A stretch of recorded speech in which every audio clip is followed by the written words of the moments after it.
आ जाओ मालिक। पहुंचो सर जल्दी से सभी लोग।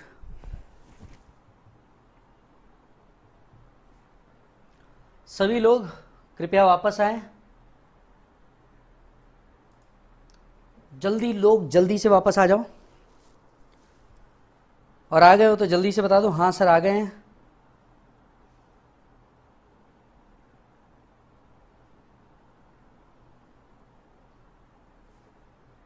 डन। रोज टेंटेटिवली हम लोग अराउंड 11:15 बजे से ब्रेक लेंगे। 10 minute here and there, right. 11:15 से लेंगे मालिक, 11:30 तक के ब्रेक लेंगे। 11:30 को वापस से चालू करेंगे। 1 बजे 1:05 1:10 तक के अपन कंटिन्यू करेंगे, ठीक है। 1:05 1:10 तक के अपन कंटिन्यू करेंगे। चलो जी आओ। डिंग डिंग डिंग डिंग। सर तो अब तक हमने देखा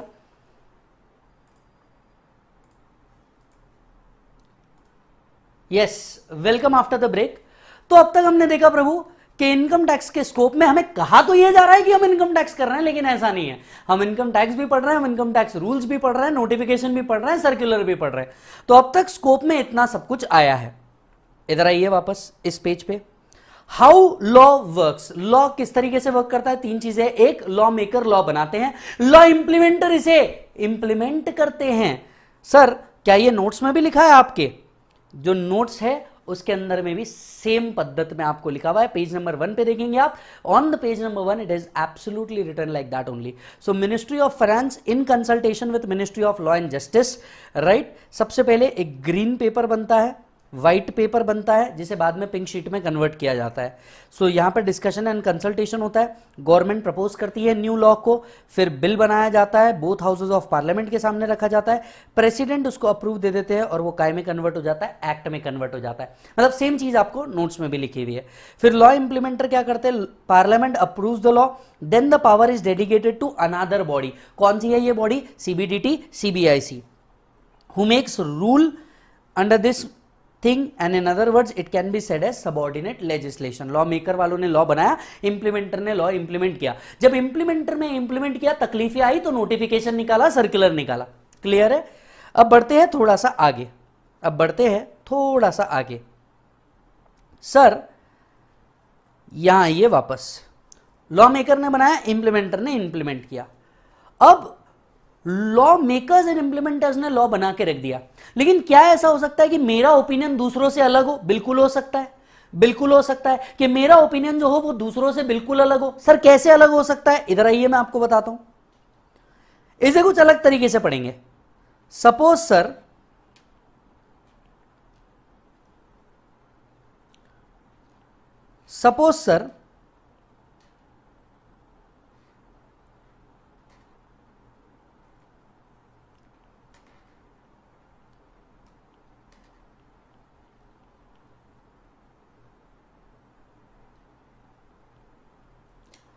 क्या है सर ये? आपके दिल में जो आ रहा है, हाँ बिल्कुल जो आ रहा है बिल्कुल आपको वही अज्यूम करना है। चलो जल्दी से बताओ आप क्या अज्यूम करते हो इस चीज को? दिल में जो आ रहा है बिल्कुल मत रोकना, जल्दी से बताओ ये क्या है?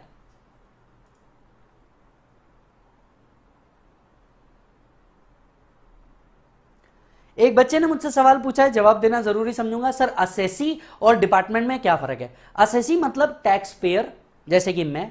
डिपार्टमेंट का मतलब इनकम टैक्स डिपार्टमेंट। तो एक बच्ची लिख रही है सर ये कोल्ड ड्रिंक है।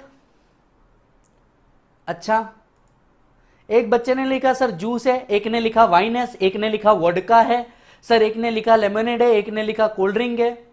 इधर चिल्ड जूस लिखा है एक जन ने, सर मॉकटेल है, पानी है। आइस टी है sir, ice tea. Wine with cubes है सर ये। अच्छा सर नींबू पानी है सर। सर पानी की बाल्टी है सर। क्या बात है। शरबत है सर। कोई तो लिक्विड है सर, कोई तो लिक्विड है। सर ये वो है जो हम रात में पीते हैं। वाह। सर बादाम शेक है सर, ये बादाम शेक है। पानी के साथ आइस है सर।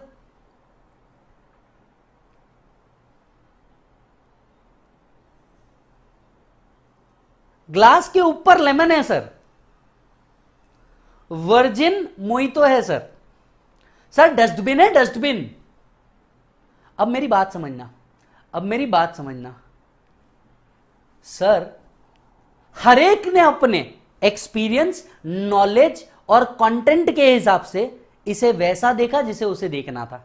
मतलब अपने एक्सपीरियंस, नॉलेज और कंटेंट के हिसाब से उसने वो देखा जो देखना था। मतलब लॉ मेकर ने लॉ बना दिया, इंप्लीमेंटर ने रख दिया इंप्लीमेंट करने के लिए। लेकिन अब दिक्कत कहां आई, हर एक ने इसे अपने तरीके से देखा कि जिसने हमें जैसा जाना उसने हमें वैसा देखा। बात समझिएगा, बड़ी डीप है कि जिसने हमें जैसा जाना उसने हमें वैसा देखा, और अब जैसी दुनिया वैसे हम।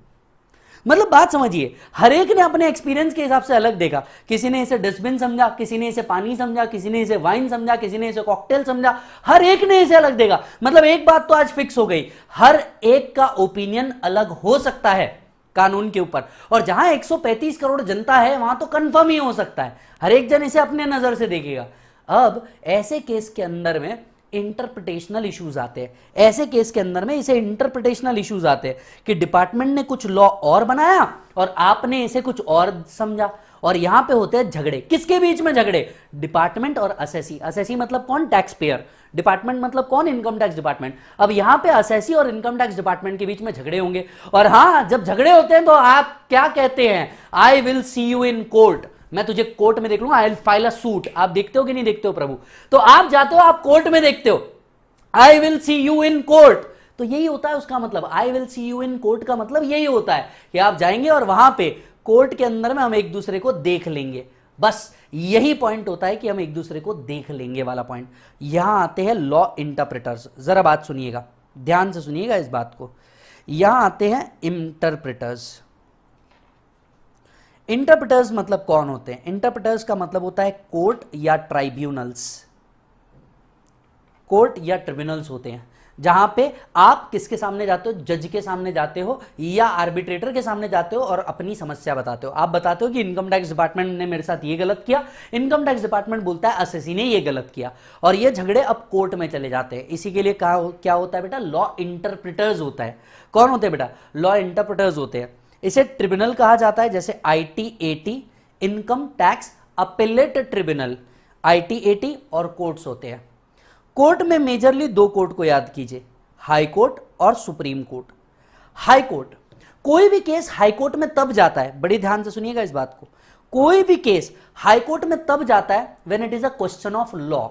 When it is a question of law. Question of law क्या होता है, कैसे आता है, कौन फ्रेम करता है, ये सारी बातें आपको फाइनल में कवर है, इंटर में नहीं है।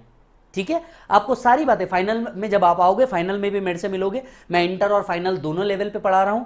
इंटर पे DT एंड SM पढ़ा रहा हूं, फाइनल के लेवल के ऊपर direct tax and international tax पढ़ा रहा हूं। तो जब आप मेरे साथ फाइनल में होंगे तब हम देखेंगे, एक चैप्टर आता है कॉल्ड एज अपील। अपील में हम देखेंगे कि question of law high court कैसे बनाता है। तो क्वेश्चन ऑफ लॉ अगर है, ये क्वेश्चन ऑफ लॉ भी क्या होता है ये भी वहां कवर है। क्वेश्चन ऑफ लॉ अगर है तो आप हाई कोर्ट में जाते हो। So high court take question of law,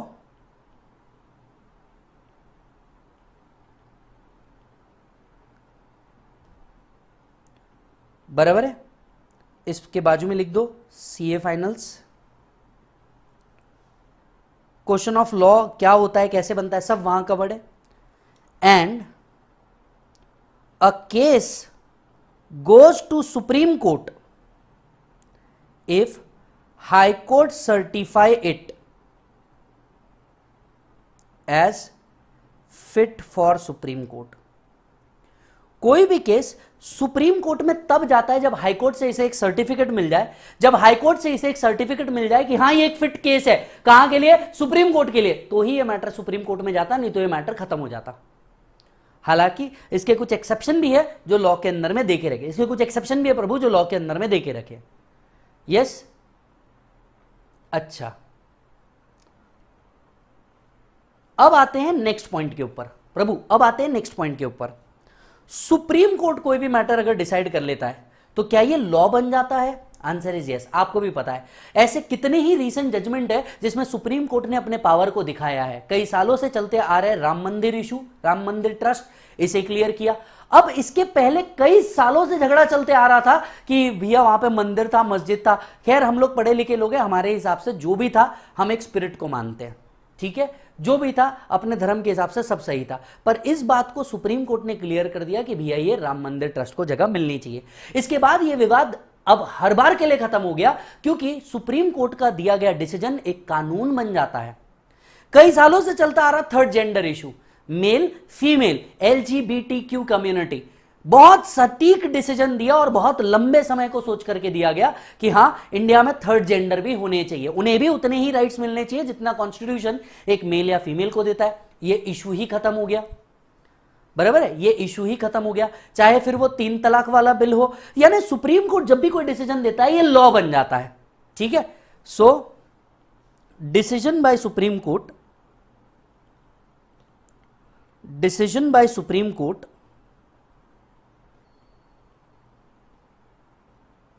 becomes law of land। यह सीधा कानून बन जाता है, फिर इसके आगे कुछ नहीं। पर अब मैं आपसे एक बड़ा इंपॉर्टेंट सवाल पूछ रहा हूं, अब मैं आपसे एक बहुत ही इंपॉर्टेंट सवाल पूछ रहा हूं, क्या सुप्रीम कोर्ट के डिसीजन को ओवर रूल किया जा सकता है, हां या हां? आप क्या सोचते हैं?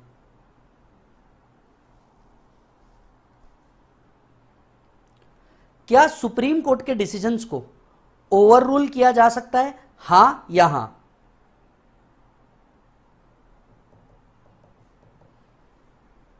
क्या सुप्रीम कोर्ट के डिसीजंस को ओवर रूल किया जा सकता है? यहां पे मेरे साथ कई बच्चे एसोसिएटेड है, यहां पे मेरे साथ कई बच्चे एसोसिएटेड है,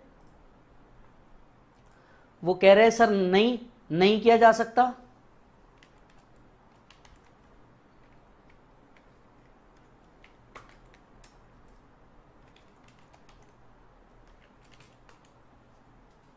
वो कह रहे हैं सर नहीं, नहीं किया जा सकता। बताओ जल्दी से, हो सकता है या नहीं हो सकता?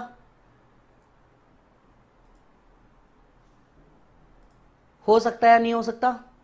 कई बच्चे कह रहे हैं सर हो सकता है, कई बच्चे कह रहे हैं नहीं सर नहीं हो सकता। अभी तो जीवन में आपने कहा सर कि सुप्रीम कोर्ट का डिसीजन दिया हुआ लॉ नहीं बदल सकता, लेकिन ऐसा होता है। जब आप मेरे साथ आगे कैपिटल गेन में होंगे तब मैं आपको प्रूव करके बताऊंगा कि सुप्रीम कोर्ट के डिसीजन को भी बदला जा सकता है। कैसे बदला जा सकता है sir? By making a retrospective amendment in law. कैसे बदला जा सकता है? By making a retrospective amendment in law. जरा चेक कीजिएगा, यहां पे बस लिख के रखिएगा, supreme court decision can be overruled by making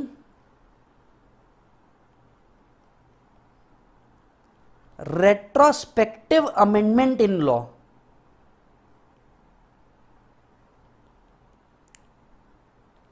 supreme court decision can be overruled by making a retrospective amendment in law.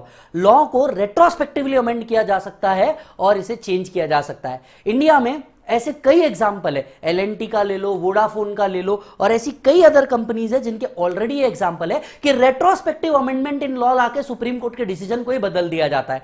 इस बार ही मैं आपको बताता हूं, एक स्विम सिक्योरिटीज का केस था। जब हम PGBP पढ़ते रहेंगे डेप्रिसिएशन आएगा, स्विम सिक्योरिटीज का एक केस था जिसको रेट्रोस्पेक्टिव अमेंडमेंट इन लॉ लाके बदल दिया। सो ऐसा होता है, बिल्कुल होता है, याद रखिएगा, बिल्कुल पॉसिबल है ये। डन है मालिक? चलिए, सो अब मैं आपसे फिर से पूछना चाहूंगा, क्या आपको सिर्फ एक्ट पढ़ना है, रूल्स पढ़ने हैं, नोटिफिकेशन पढ़ना है, सर्कुलर पढ़ना है, या केस लॉ भी पढ़ने पड़ेंगे? अब फिर से बताओ, क्या केस लॉ भी पढ़ने पड़ेंगे? सर रेट्रोस्पेक्टिव का मतलब क्या होता है? रेट्रोस्पेक्टिव का मतलब होता है बैकडेटेड। बैकडेटेड जाके चेंज कर देते। जैसे आज सितंबर 2021 होगा तो वो मार्च 2021 से लॉ चेंज कर देंगे, तो इसे हम कहेंगे रेट्रोस्पेक्टिव अमेंडमेंट इन लॉ। तो जल्दी से बताइए, क्या केस लॉ भी पढ़ना होगा? बिल्कुल सही। तो ये लोग आपको बेवकूफ बना रहे थे, बेटा यहां पे केस लॉ भी पढ़ने होंगे। क्या पढ़ने होंगे वह प्रभु? क्या पढ़ना होगा? केस लॉ भी पढ़ना होगा, कोई ऑप्शन नहीं है, केस लॉ भी पढ़ना होगा। एक सवाल मेरे मन में और जन्म लेता है, एक सवाल केस लॉ से ही मेरे मन में और जन्म लेता है। मतलब अगर मैं स्कोप की बात करूं, what is the scope of income tax act, these are the scope of income tax act. जब आप इनकम टैक्स पढ़ते हैं तो एक्ट पढ़ते हैं, रूल्स पढ़ते हैं, नोटिफिकेशन पढ़ते हैं, सर्कुलर पढ़ते हैं, एट द सेम टाइम आपको केस लॉ भी पढ़ना पड़ेगा, एट द सेम टाइम आपको केस लॉ भी पढ़ना पड़ेगा। इसको कोई एक्सेप्शन नहीं। This is how the scope of income tax is generated. Module जो आपका इंस्टीट्यूट इशू करता है, मई 22 नवंबर 22 के लिए ऑलरेडी मॉड्यूल इशू कर चुका है इंस्टीट्यूट, आप वेबसाइट पे दे सकते हो। सर कहां देखना होगा? इंस्टीट्यूट की वेबसाइट पे जाइए, बीओएस नॉलेज पोर्टल पे जाइए, उसमें सीए इंटरमीडिएट में जाइए, वहां पे टैक्सेशन में आपको मई 22 के मॉड्यूल भी दिख जाएंगे। जब आप मॉड्यूल ओपन करेंगे टैक्स का, वहां पे पहले या तीसरे पेज में आपको ये देखने को मिल जाएगा what is the scope of income tax. आपको चारों पॉइंट देखने को मिल जाएंगे। मतलब कोई ऐसा पॉइंट नहीं है कि अपन मॉड्यूल भी छोड़ेंगे, मॉड्यूल का भी एक एक पॉइंट कवर करके रखेंगे अपन। यस, मॉड्यूल का भी एक एक पॉइंट अपन कवर कर लेंगे। Is that done? चलो बढ़ते आगे। अब केस लॉ से रिलेटेड मेरे को एक सवाल आया है। गिव द नेक्स्ट हेडिंग, यहां पे case law.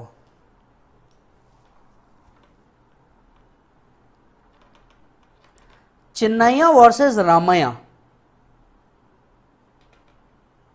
ITR 2016-18। Please please please मुझे बताओ किसने किस पे केस किया है? किसने किस पे केस किया है?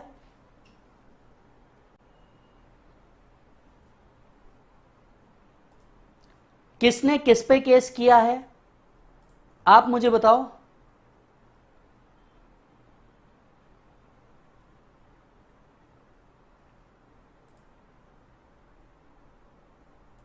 किसने किस पे केस किया है जीवन में? यहां पे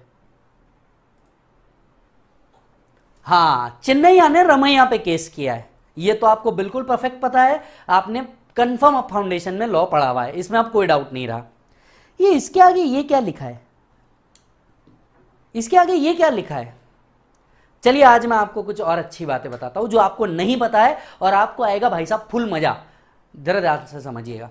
सपोज बहुत जल्द अब आप क्या बन जाएंगे? प्रोफेशनल बन जाएंगे।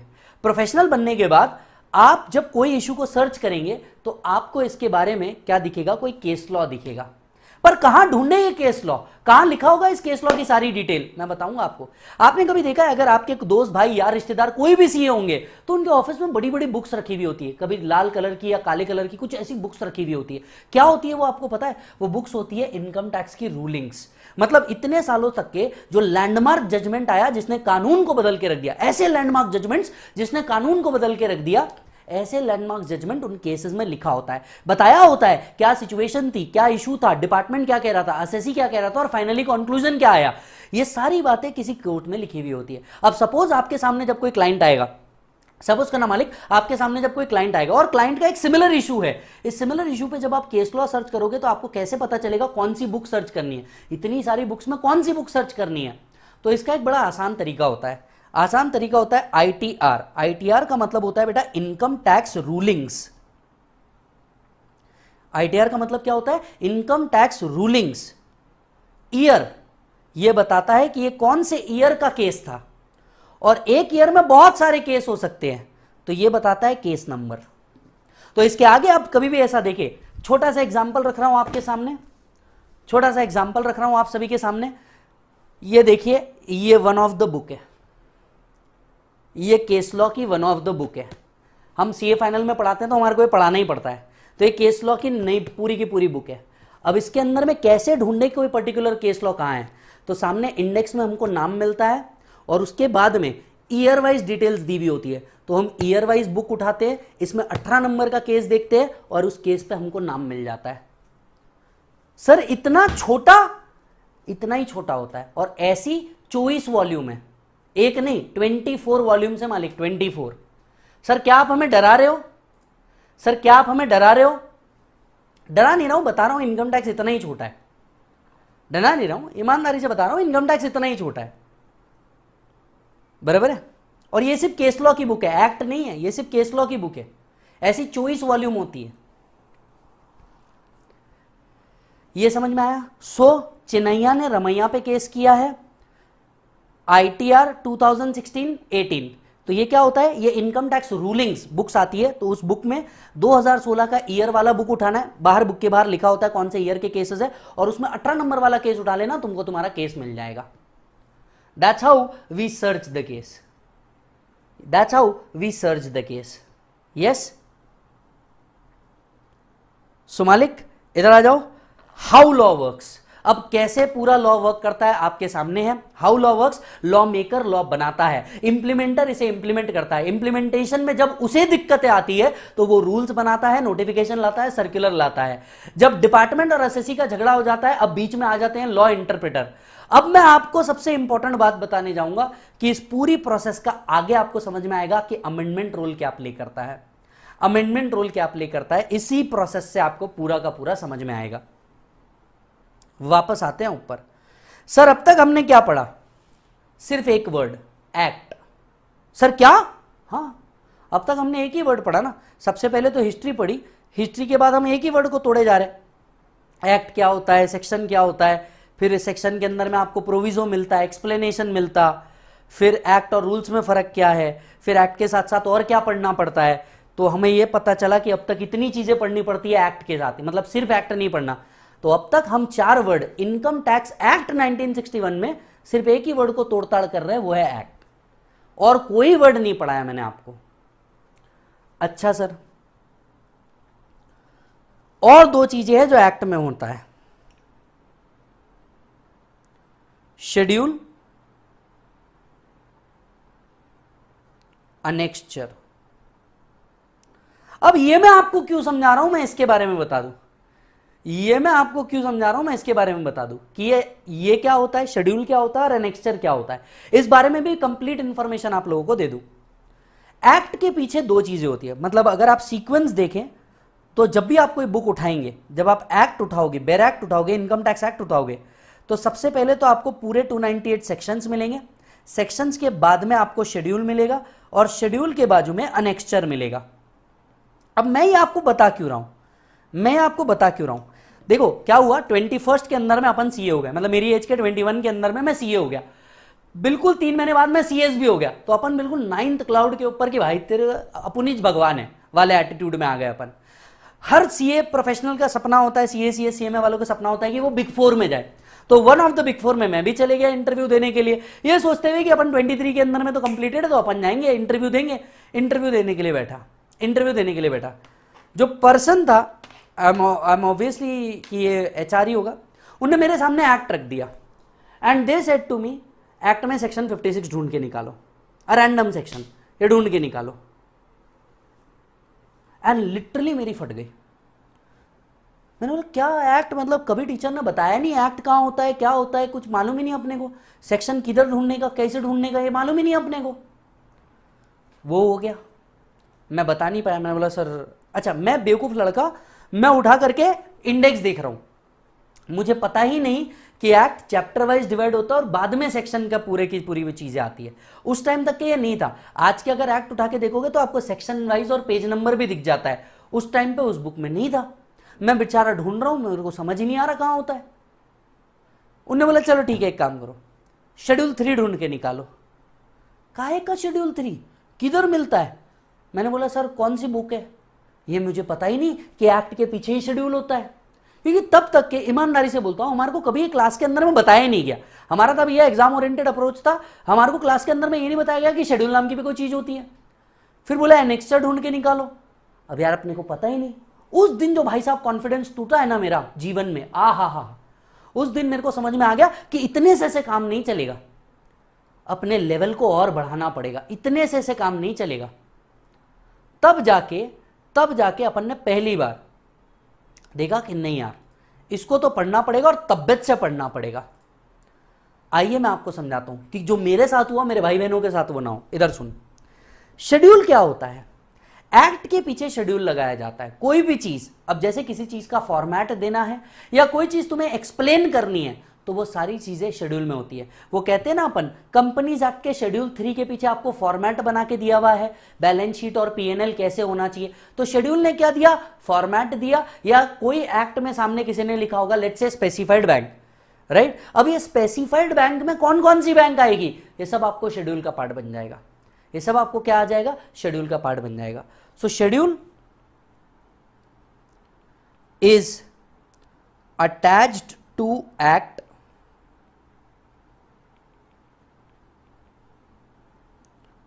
contains format and other explanation।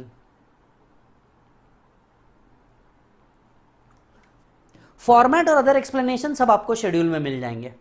Sir एक एक्ट में कितने शेड्यूल हो सकते हैं, लॉ मेकर डिसाइड करेगा, कितने भी हो सकते हैं, इस पे कोई लिमिट नहीं होती। सेक्शंस भी कितने भी हो सकते हैं। सर शेड्यूल याद करने की जरूरत नहीं है आपको। तो सर फिर एनेक्स्चर क्या होता है? अगर शेड्यूल ये होता है तो एनेक्स्चर क्या होता है? कभी दिमाग लगा के सोचिए, कभी दिमाग लगा के सोचिएगा कि कैसे पता चलेगा कि किस क्लाइंट से मेरे को कितनी फीस चार्ज करनी है। कभी सोचा कि ये कैसे पता चलेगा? सपोज मेरे सामने क्लाइंट आ गया, मैं प्रोफेशनल बन गया, मस्त अपना चकाचक ऑफिस ओपन किया, मेरे को कैसे पता चलेगा कि इस क्लाइंट से कितना फीस चार्ज करना है? कभी सोचा, दिमाग लगाया? क्या हमारे यहां कोई एमआरपी लिस्ट होती है? आइए, रिटर्न भरने के लिए इतना, टैक्स ऑडिट के लिए इतना, कंसल्टेंसी के लिए इतना, क्या हमारे पास ऐसी कोई चार्ट लिस्ट होती है? Answer is no. तो कैसे डिसाइड किया जाता है कि इस क्लाइंट के लिए इतना फीस चार्ज करना है? कभी सोचा आपने? आपके मन में क्या है? सपोज तुम प्रोफेशनल बन गए, पहले ही दिन पहला क्लाइंट तुम्हारे पास में आ गया, अब वो बोलेगा सर आपकी फीस कितनी है? कैसे डिसाइड करोगे? कैसे डिसाइड करोगे? कोई रेट कार्ड, मेन्यू कार्ड तुम बनाओगे? ऐसा रेट कार्ड, मेन्यू कार्ड, जल्दी करो, कोई ऐसा रेट कार्ड, मेन्यू कार्ड बनाओगे तुम? इस सर्विसेज के लिए इतना, इस सर्विसेज के लिए इतना, मैंने आपके प्रीमाइसेस पे आके दी तो इतना, आप मेरे प्रीमाइसेस पे आके ले तो कितना। सर हम तो क्लाइंट को देखेंगे और शक्ल देख के चंदन लगाएंगे sir.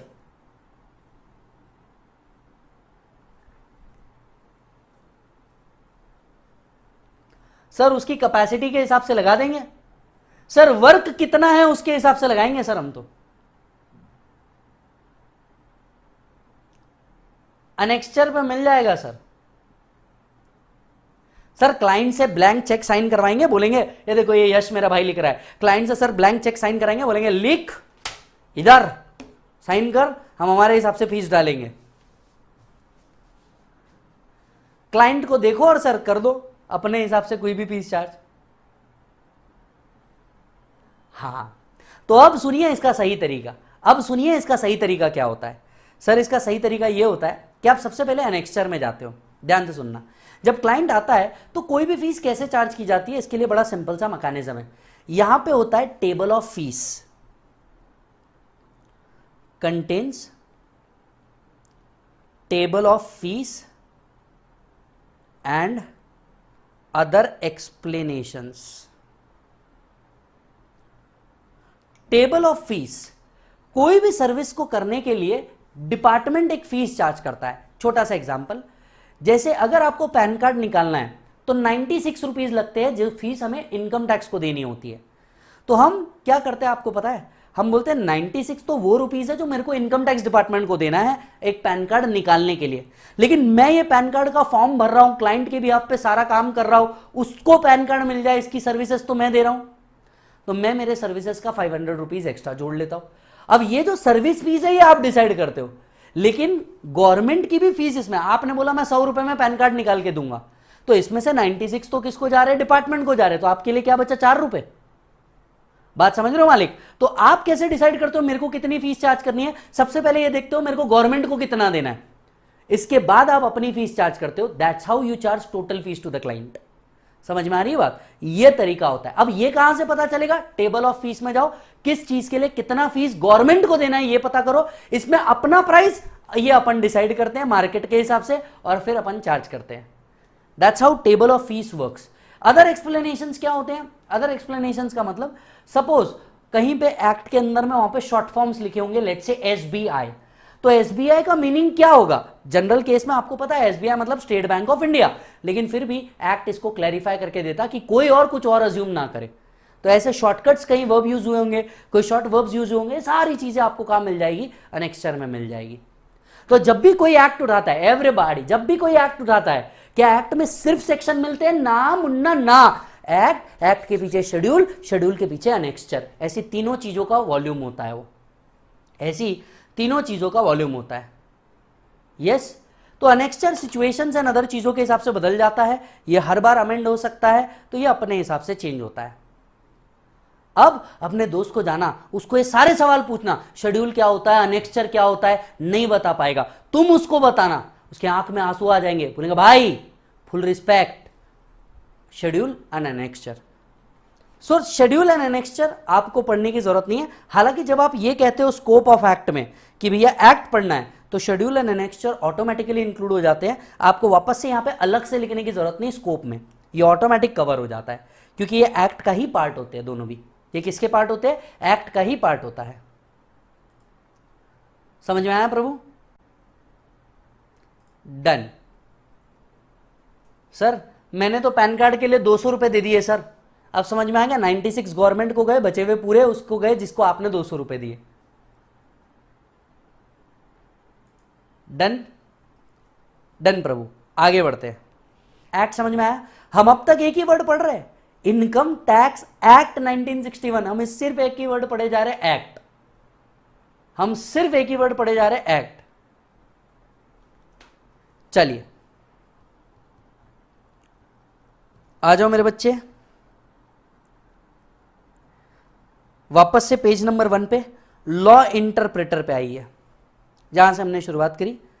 High court original jurisdiction in most of the cases, writ petition can be filed. So high court को जो एप्लीकेशन किया जाता है ये रिट पिटिशन होता है। Last authority for interpretation of fact tribunal होता है, क्योंकि इंटरप्रिटेशन ऑफ लॉ के मैटर हाईकोर्ट में जाते हैं। ये सारी बातें आपको कहां कवर है? फाइनल में कवर है, बट मुझे ये समझाना जरूरी था आज के दिन।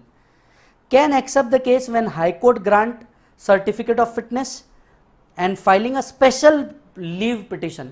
जब आप हाईकोर्ट में अप्लाई करते हो तो स्पेशल पिटिशन ऑफ लीव या स्पेशल लीव पिटिशन भी इसे कहा जाता है, आप वो अप्लाई करते हो। Is that done? यहां आइए पेज नंबर 3 पे, what is the scope of income tax? Income tax act, income tax rules, circular and notification, judicial decision. ये बात समझ में आई मालिक पूरी की पूरी?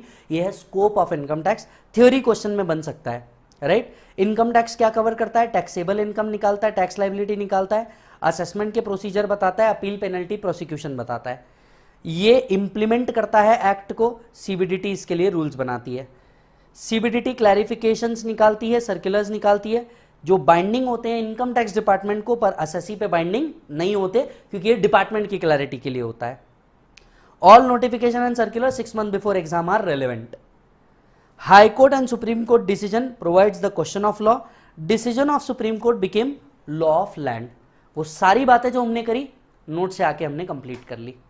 जितनी बातें मैं आपसे कह रहा हूं ये सारी आपके नोट्स में भी एज इट इज लिखी होगी। मैं पहले आपको पूरा एक्सप्लेन करूंगा और उसके बाद आपको आकर के नोट्स में से रीड भी करवाऊंगा।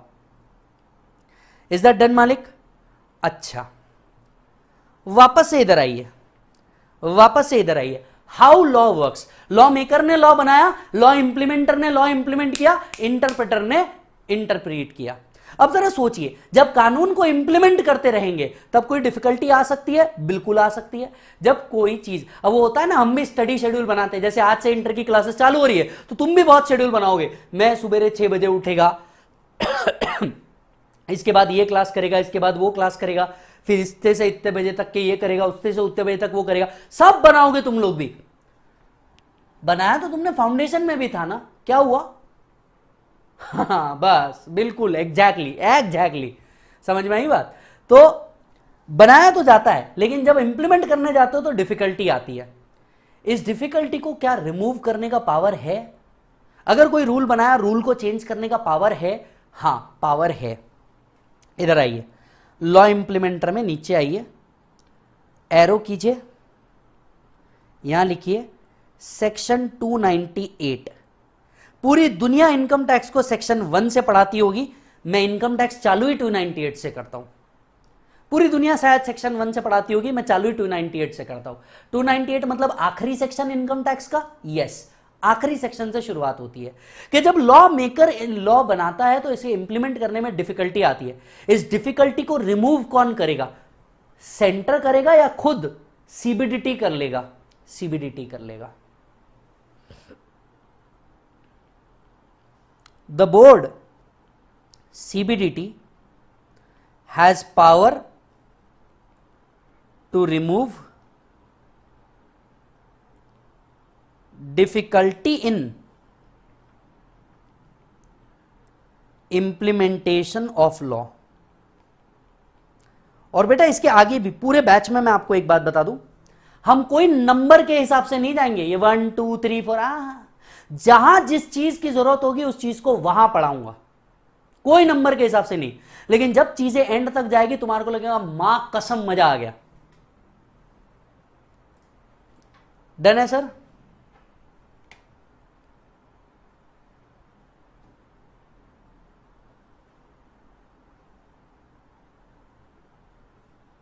चलिए, is that done? So 298 they have the power कि वो डिफिकल्टी आती है तो वो डिफिकल्टी को खुद ही रिमूव करेंगे। पेज नंबर 3 पे देखिएगा, section 298 power to remove difficulty. Subsection 1 कह रहा है if any difficulty arise in giving the effect to the provision of law, right, central government में, यहां पे सेंट्रल गवर्नमेंट लिखा है लेकिन आप सभी को पता है कि सेंट्रल गवर्नमेंट ने अपना काम ये किसको दे दिया, सीबीडीटी को दे दिया। तो यहां पे भले ही सेंट्रल गवर्नमेंट लिखा है the power is with CBDT, may by general or specific order do anything not inconsistent with such provision which appears to be necessary or expedient to do so.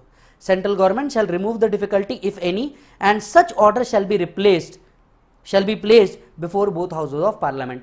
Central government ऐसे law को remove कर सकती है। अब central government ने अपना ये power CBDT को दे चुका है बहुत पहले से ही, तो टेक्निकली वर्ड यहां पे सेंट्रल गवर्नमेंट लिखा होता है लेकिन ये काम कौन करता है बेटा, सीबीडीटी करता है। So they have the power to remove the difficulty, अगर इफ एनी अराइज होती है तो। ये पूरा वर्ड था मालिक act act act act act, पूरा वर्ड था एक्ट एक्ट एक्ट एक्ट। यहां तक के क्लियर हो गया?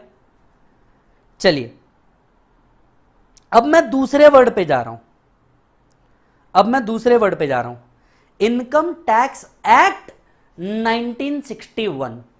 अब मैं दूसरे वर्ड पे जा रहा हूं, लेकिन जाने से पहले एक बहुत जोर से सवाल आया है, क्या इनकम टैक्स पे करना मैंडेटरी है? कहां से आता है ये पावर? किसके पास है ये पावर कि हमसे टैक्स कलेक्ट कर ले? ये जो एक्ट बना है, क्या इस एक्ट के पीछे कोई कॉन्स्टिट्यूशनल वैलिडिटी है? देखिए देश में, इसे आसान भाषाओं में समझाता हूं, देश में अगर कोई भी कानून बनता है तो इस कानून के पीछे की कॉन्स्टिट्यूशनल ने वैलिडिटी होनी चाहिए, नहीं तो वो कानून टोटली वाइड एब इनिशियो है। अगर कोई कानून बना है, कोई एक्ट बना है तो इसके पीछे कॉन्स्टिट्यूशनल वैलिडिटी होनी चाहिए। अगर इसके पीछे कॉन्स्टिट्यूशनल वैलिडिटी नहीं है तो वो एक्ट वाइड एब इनिशियो है। क्या है बेटा? वाइड एब इनिशियो है। उस एक्ट का कोई मतलब नहीं, उस एक्ट की कोई वैलिडिटी नहीं अगर उसको कॉन्स्टिट्यूशनल वैलिडिटी नहीं मिलती है। तो बात उन दिनों की है, मुझे एक बच्चे का नाम चाहिए, जल्दी से अपना कोई भी एक नाम दे दो। एक नाम चाहिए मुझे किसी लड़के का, स्पेसिफिकली लड़के का नाम चाहिए। जल्दी से कोई अपना नाम दे दो, एक एग्जाम्पल देना है मेरे को।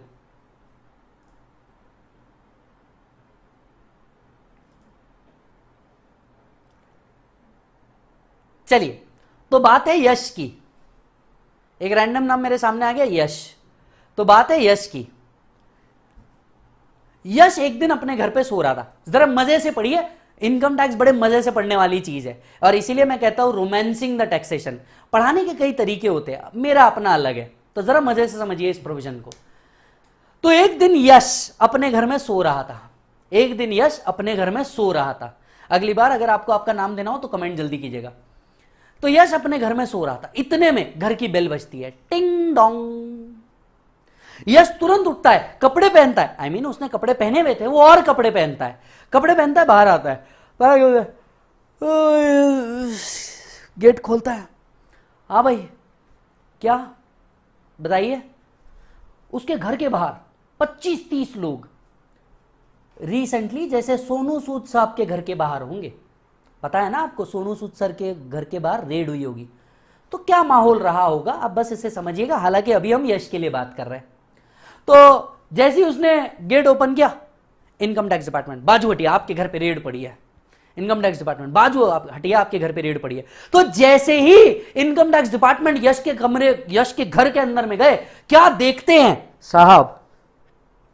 राम राम राम, शिव शिव शिव शिव। क्या देखते हैं? हर तरफ बेड पे, सोफे पे, वहां टेबल पे, खाने के टेबल पे, हर जगह एक एक कपड़ा पड़ा हुआ था। तुरंत यश की तरफ इनकम टैक्स डिपार्टमेंट, और कोई हंसेगा नहीं, मैं पहले ही बता रहा हूं, तुरंत यश की तरफ देखते, क्या है ये, किसके कपड़े हैं ये? यश बिल्कुल चुप। इनकम टैक्स डिपार्टमेंट को कमरे से कोई आवाज आती है, वो तुरंत भागते हुए कमरे के पास जाते हैं। कमरे पे, बेड पे, ओ हो, छी, पूरी चद्दर बिखरी पड़ी है, पूरी चद्दर बिखरी पड़ी है। घर में सिर्फ अब तक यश ही दिख रहा है। तुरंत इनकम टैक्स डिपार्टमेंट को नीचे, बेड के नीचे कुछ आवाज आती है, तुरंत नीचे झेक के देखते, अरे राम, बेड के नीचे एक बॉक्स है। बॉक्स को बाहर निकाला, बॉक्स ओपन करके देखा, बहुत सारा कैश पड़ा था, बहुत सारा कैश पड़ा था। अचानक वो बाथरूम से कुछ आवाज आ रही है, डिपार्टमेंट वाले भाग के गए और बाथरूम खोलते, गेट तो बजा लेना चाहिए था, नहीं बजाया। अंदर डायरेक्ट बाल्टी में पानी था, लेकिन उसके ऊपर एक दीवार सा कुछ बना था। दीवार खोदा, भाई साहब, सोने की ईंटें बाहर, सोने की ईंटें। उधर बाथरूम में पर्दे के पीछे कोई है, कोई है, पर्दे के पीछे कोई है। पर्दा हटाया, भाई साहब, एक और अलमारी। उस अलमारी के अंदर में बहुत सारे प्रीशियस स्टोन निकले। उस अलमारी के अंदर बहुत सारे प्रीशियस स्टोन निकले, महंगे महंगे।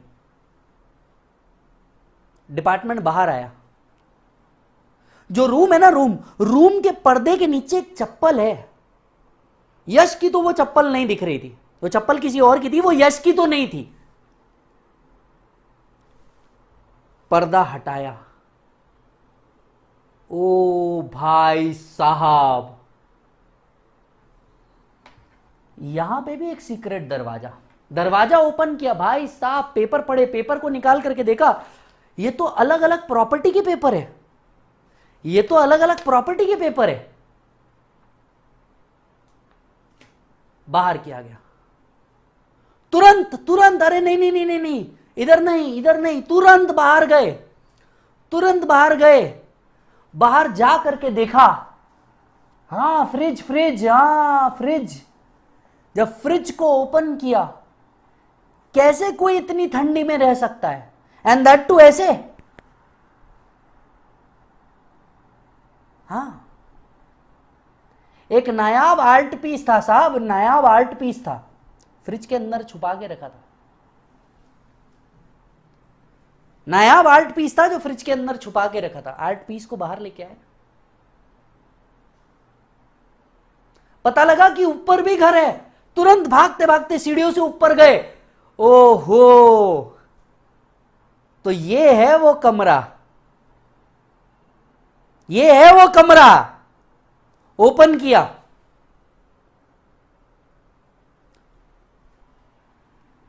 आखिर मिल ही गया। कुछ लोग थे जो कैश गिन रहे थे, हाँ, ये वही लोग थे जो कैश गिन रहे थे।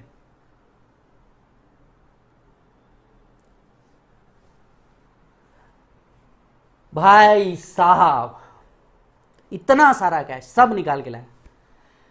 वैसे एक बात बताऊं, तुम जिसको इमेजिन कर रहे हो ना, वो आने नहीं वाला। टैक्स का क्लास है, बायोलॉजी का नहीं।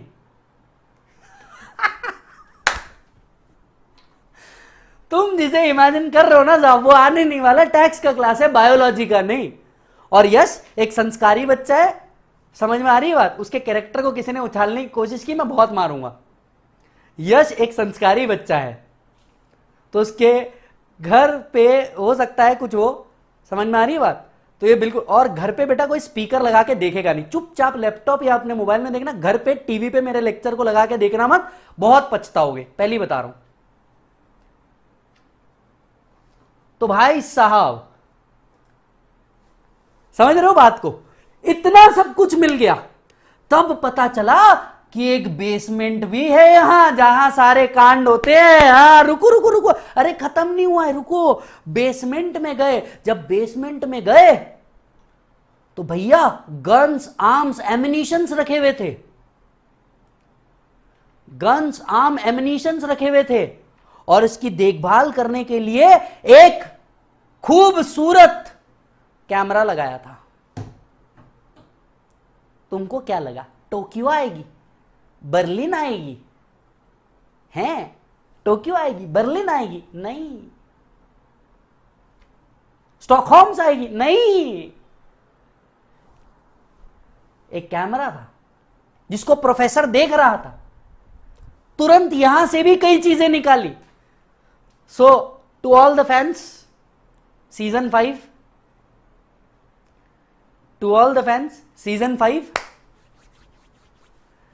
कौन है? रकेल आएगी? नहीं, अरे रकेल भी नहीं, नायरोबी भी नहीं रे, गांधी आएगा भाई साहब।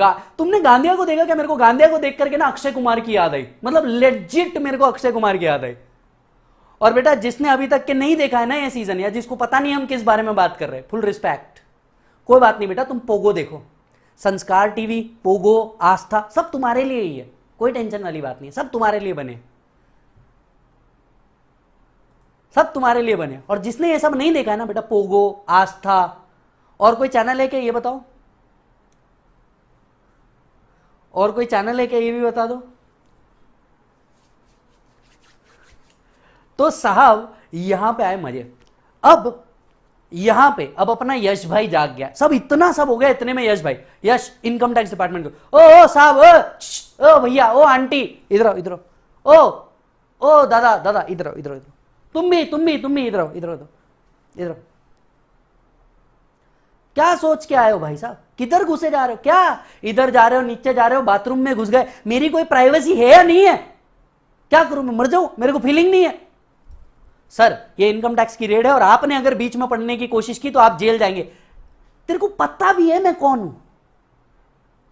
गूगल पे नाम डाल पहले मेरा, पता है किसके घर पे रेड मार रहा है तू? सर देखिए, आप कोई भी हो, हमें अपना काम करने दीजिए, आप बीच में मत पड़िए। मेरे भाई मेरी बात सुन, तुम अंदर तो आ गए हो, बाहर जा नहीं पाओगे, बता रहा हूं मैं तुमको। क्या हक से अंदर घुसे हो? क्या है, क्या है ये? सुबह सुबह उठ के आ गए, इधर ढूंढ रहे हो, उधर ढूंढ रहे हो। चलो ये तो अच्छी बात है, मैं अकेला हूं, कोई रहता तो। सर वही तो ढूंढ रहे हैं, और कौन है? क्या ढूंढे? कोई और है? पहले ये बताओ, तुम्हें परमिशन किसने दी? कैसे घुसा है तुम अंदर? और वो आंटी, ओ आंटी बंद पड़ो, इधर आओ, खड़े हो इधर। कैसे घुस गए तुम्हें? किसने हक दिया तुम्हें घर में घुसने का? क्या राइट है तुम्हें? सर हम इनकम टैक्स से आए हैं। तो मोर उड़ाओ, मेरे को क्या? मेरे घर में कैसे घुसे तुम? सर देखिए ये कानून का मैटर है, आप बीच में मत पड़िए, पहले बता रहे हैं हम सर आपको।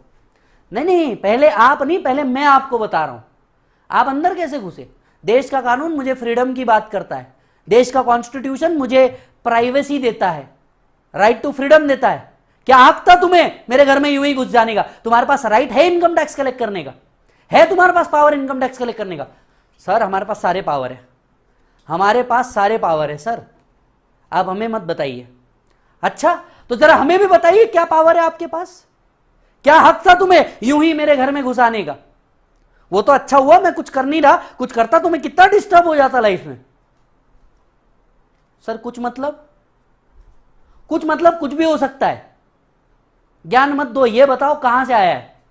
सर आपको देश को टैक्स देना पड़ेगा, आप देश की कितनी सारी सर्विसेज यूज कर रहे हैं। कौन सी सर्विसेज, कैसी सर्विसेज? मैं कौन सी सर्विस यूज कर रहा हूं देश की?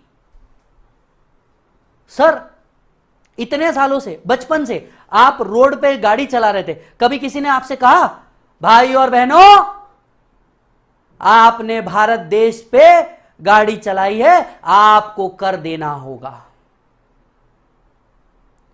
मेरे प्यारे देशवासियों, आपको टैक्स देना होगा। कभी किसी ने आपसे ऐसा कहा? सर इतने सालों से आप बिजली इस्तेमाल कर रहे हैं सर, इलेक्ट्रिसिटी आपके घर तक पहुंचाई जा रही है, कभी किसी ने कहा एक बार प्रधानमंत्री बन जाऊं, ऐसा प्रोडक्ट बनाऊंगा, यहां से आलू डालो, वहां से इलेक्ट्रिसिटी बाहर? कभी कैसा कहा किसी ने सर आपसे? नहीं कहा ना। आप इतने सालों से पानी यूज करते जा रहे हैं अलग अलग चीजों के लिए, कभी किसी ने कहा सर आपसे? कभी किसी ने आपसे कहा सर कि इस पानी के लिए आपको टैक्स देना होगा, पानी 100 यूनिट मेरे तरफ से पानी फ्री? कभी ऐसा कहा सर किसी ने? ये सारी बातें सर आपको फ्री में मिली है, ये फ्री में नहीं है सर, इसके लिए आपको टैक्स देना होगा। एक मिनट, मेरे को इतना ज्ञान मत दो, नहीं चाहिए, मैं सड़क यूज नहीं करेगा, बिजली चाहिए ही नहीं मेरे को, अपने पास इलेक्ट्रिसिटी है, बिजली नहीं चाहिए अपने को। और पानी का क्या है, जरूरी थोड़ी ना हर देश में पानी यूज हो रहा है, बात समझो। क्या मतलब, क्या ये क्या बात हुई यार? बिजनेस मेरा, रिस्क मेरा, अब तुम टैक्स मांगोगे मेरे से? नहीं सर, इतने सालों से सर आप सर्विसेज यूज कर रहे हैं, आपको टैक्स तो देना होगा ना सर। क्या हक है आपके पास मेरे से टैक्स कलेक्ट करने का, ये बताइए सर। मैं बता रहा हूं, प्लीज आप शांत हो जाइए, मैं बता रहा हूं आपको सर। मतलब देखो यार, ये जो मजे के साथ पढ़ने वाला सिचुएशन होता है ना, ये जो ड्रामा होता है, ऐसा भरपूर मिलेगा और 55 लेक्चर तक मिलता जाएगा कि कोई भी बकवास कंसेप्ट को इतने मजे के साथ पढ़ाया जा सकता है। अपने अपने तरीके होते हैं पढ़ाने के, मेरा ये है। इसीलिए मैंने कहा ये दिन का आपका बेस्ट लेक्चर होगा और 3.5 घंटे तुम्हारे सबसे मजे में जाएंगे। द पॉइंट इज कि क्या ये जो सवाल पूछा गया यस से इनकम टैक्स डिपार्टमेंट को, कोई कॉन्स्टिट्यूशनल वैलिडिटी है इनकम टैक्स को? Answer is yes. इसके लिए आपको मेरे साथ नेक्स्ट हेडिंग देना होगा, constitutional validity of income tax act. Give the next heading, constitutional validity of income tax act.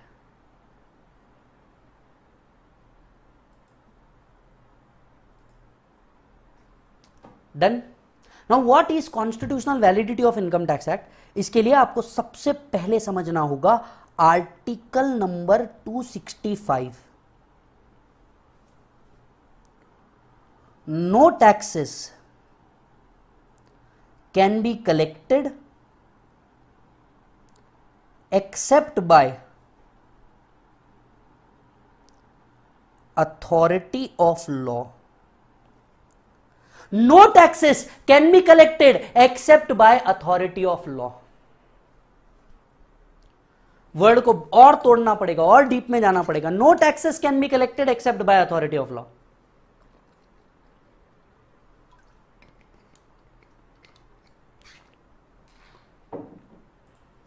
Done है सर? अच्छा जी सर, इसका मतलब क्या है? और तोड़ेंगे, डीप में जाएंगे। नो टैक्सेस, एवरीबॉडी, मालिक अब जरा ध्यान से सुनना, no taxes can be collected और लेविड। यहां पे एक वर्ड मैं मिस कर गया हूं, प्लीज इसे इंसर्ट कर दीजिए। No taxes can be levied और कलेक्टेड, लेविड और collected except by authority of law. अब आप ये पूछेंगे कि सर सरल भाषा में समझाइए इसका मीनिंग क्या है? इसका मीनिंग ये है कि कोई भी टैक्स लगाने से पहले या कलेक्ट करने से पहले, कोई भी टैक्स लगाने से पहले या कलेक्ट करने से पहले अथॉरिटी ऑफ लॉ होना जरूरी है। क्या होना जरूरी है, जल्दी से बताओ? अथॉरिटी ऑफ लॉ होना जरूरी है। अब ये अथॉरिटी ऑफ लॉ मतलब क्या होना चाहिए? पहला, there must be a law and there must be an authority who should pass the law.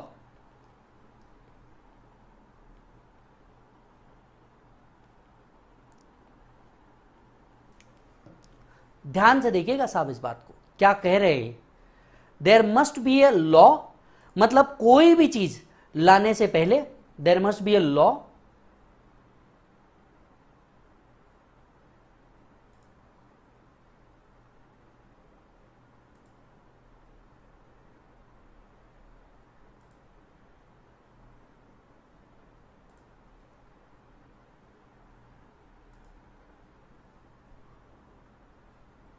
Done मालिक?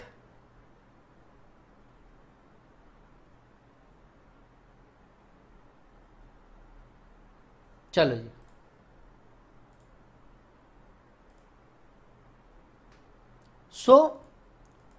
अब मीनिंग क्या है इस बात का?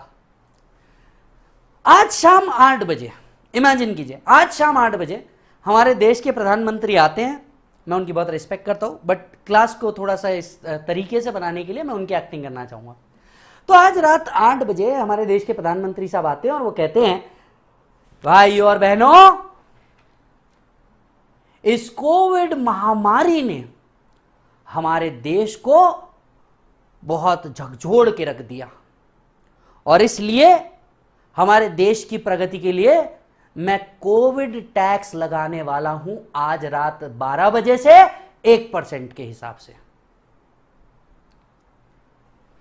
जरा सोचिए, क्या वो ऐसा कर सकते हैं? वो देश के प्रधानमंत्री हैं, पर क्या वो ऐसा कर सकते हैं? Answer is no. Answer is no. Yes, क्या ऐसा हो सकता है? आंसर इज नो, बिल्कुल नहीं हो सकता। सर आप आइडिया मत दो। अरे मैं आइडिया नहीं दे रहा हूं मालिक, मैं बता रहा हूं कि ऐसा आइडिया दे भी दिया तो वो इसको फंक्शन नहीं कर सकते। सर क्यों नहीं कर सकते? सर क्यों नहीं कर सकते? उसके पीछे का बहुत सिंपल सा रीजन है। उसके पीछे बहुत सिंपल सा रीजन है। Authority of law word use किया है। मतलब कोई भी टैक्स लगाने से पहले उसका एक कानून होना जरूरी था। उन्होंने डायरेक्ट जीएसटी भी नहीं लगाया, जीएसटी बिल निकाला, इसके ऊपर बहस हुई, चर्चा हुई, एक दूसरे के ऊपर टेबल फेंक हुआ, उसके बाद कोई लॉ बना। मतलब कोई भी टैक्स, नया टैक्स लगाया ही नहीं जा सकता जब तक कोई लॉ ना हो, जब तक कोई कानून ना हो। और ये एक अथॉरिटी द्वारा पास किया गया कानून होना चाहिए। ये एक अथॉरिटी द्वारा पास किया गया कानून होना चाहिए। अब आप ये पूछेंगे कि कौन है वो अथॉरिटी जो लॉ को पास करेगी? कौन है वो अथॉरिटी जो लॉ को पास करेगी?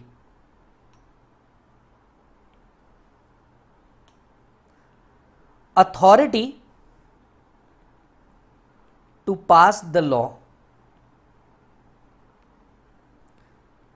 इसका जवाब भी आपको खुद कॉन्स्टिट्यूशन ही देता है।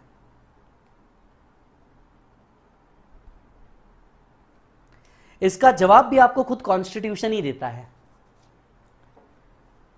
Article 245, article 123।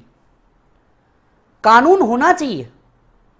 हम टैक्स की बात कर रहे हैं साहब। एक बच्चा यहां से पूछ रहा है, पर सर डिमोनेटाइजेशन तो हुआ। डिमोनेटाइजेशन उनके पावर में आता है क्योंकि वो टैक्स नहीं था। मालिक, डिमोनेटाइजेशन उनके पावर में आता है क्योंकि वो टैक्स नहीं था। यस, तो पॉइंट इज कि फिर कैसे वर्कआउट किया जाएगा? फिर ये कैसे वर्कआउट किया जाएगा? इधर सुनना बड़े ध्यान से, कि कोई भी लॉ बनाना है तो एक अथॉरिटी चाहिए उसको पास करने के लिए। अब ये अथॉरिटी कौन होगी? Article 245, article 123 to the Indian constitution. Article 245, who will pass the law? Parliament is the authority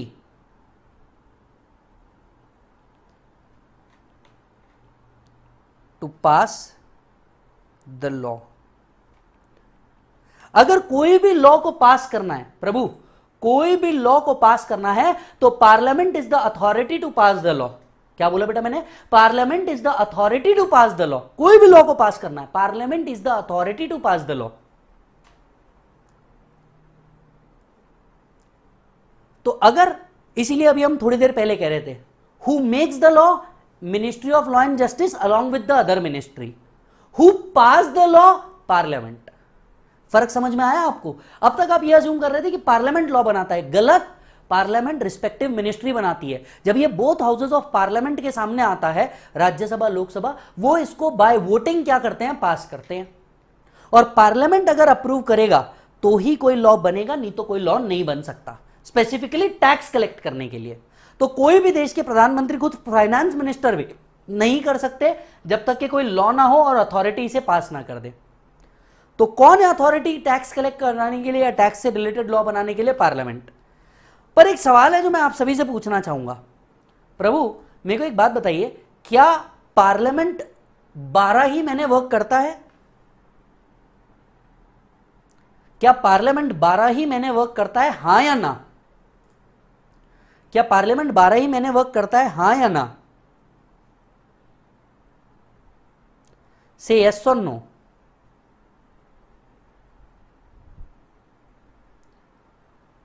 क्या पार्लियामेंट 12 महीने वर्क करता है, यस और no? Answer is no. Parliament साल भर सेशन में नहीं होता, इसके अलग अलग सेशंस होते हैं, पार्लियामेंट हर बार एक्टिव नहीं होता। तो पार्लियामेंट अगर एक्टिव नहीं है और देश को कोई अर्जेंट कानून की जरूरत पड़ गई तो क्या किया जाएगा? क्योंकि ऐसा 2 बार हुआ। 2019 ऑर्डिनेंस लाया गया, इसे कहा जाता है ऑर्डिनेंस, जरा इसे आराम से समझिए, ऑर्डिनेंस कहा जाता है, यह आपके साथ भी हो सकता है। 2019 में ऑर्डिनेंस लाया गया। क्यों लाया गया उसकी एक रीजन बताता हूं। 2019 के अंदर में इलेक्शन हुए, लेकिन इलेक्शन से पहले नोटबंदी हो चुकी थी, जीएसटी आ चुका था, और ई व्हीकल आने के चक्कर में इकोनॉमी स्लो डाउन हुई। जब इकोनॉमी स्लो डाउन हुई तो टैक्सेस ही एक ऐसी चीज है जो लोगों का भार कम करता है और लोगों को अलग अलग बेनिफिट प्रोवाइड करता है। तो the then finance minister Nirmala Sitharaman ji ने क्या किया, तुरंत एक ऑर्डिनेंस पास करवाया। अब इस ऑर्डिनेंस को समझ लेते हैं, क्योंकि ऑर्डिनेंस एक्ट का काम करता है। ये ऑर्डिनेंस क्या होता है? जब पार्लियामेंट सेशंस में ना हो, when parliament is not in session, that is the parliament is on recess, उसका रिसेस चल रहा है, पार्लियामेंट सेशन में नहीं है, उसका रिसेस चल रहा है, तो ऐसे केस में president can promulgate an ordinance.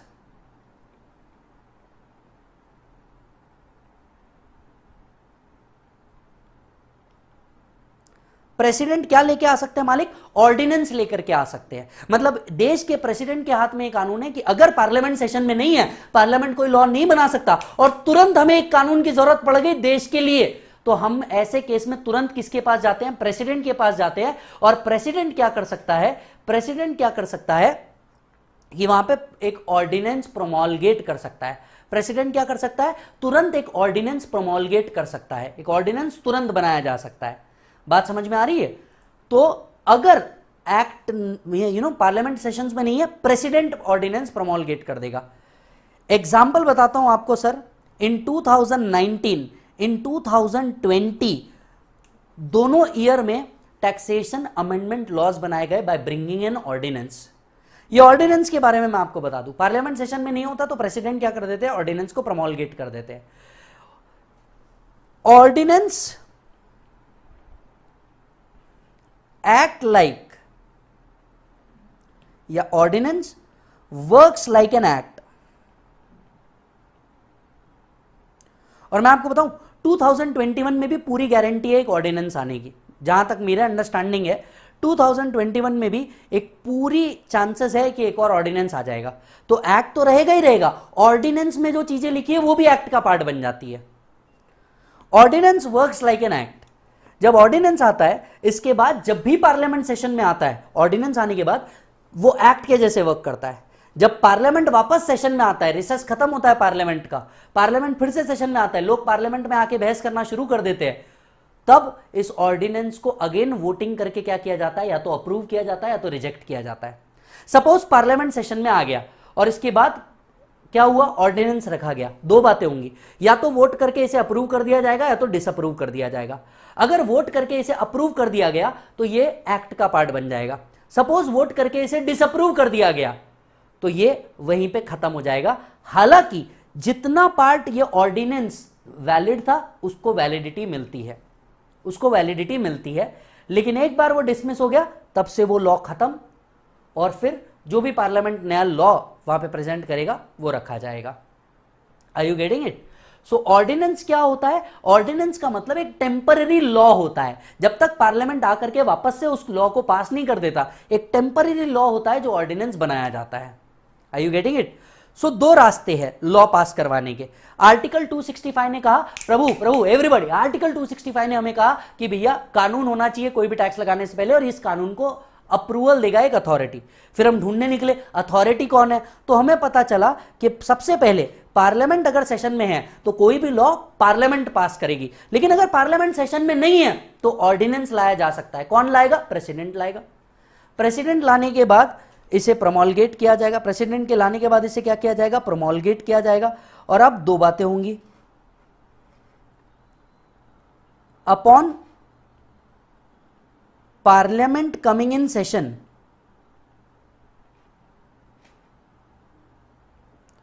Upon parliament coming in session दो बातें होगी साहब, it is approved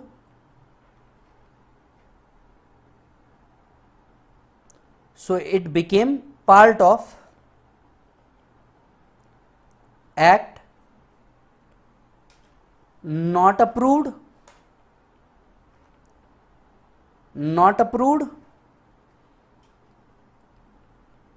it is cancelled, but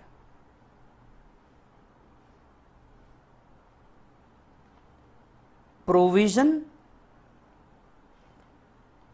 till the date of cancellation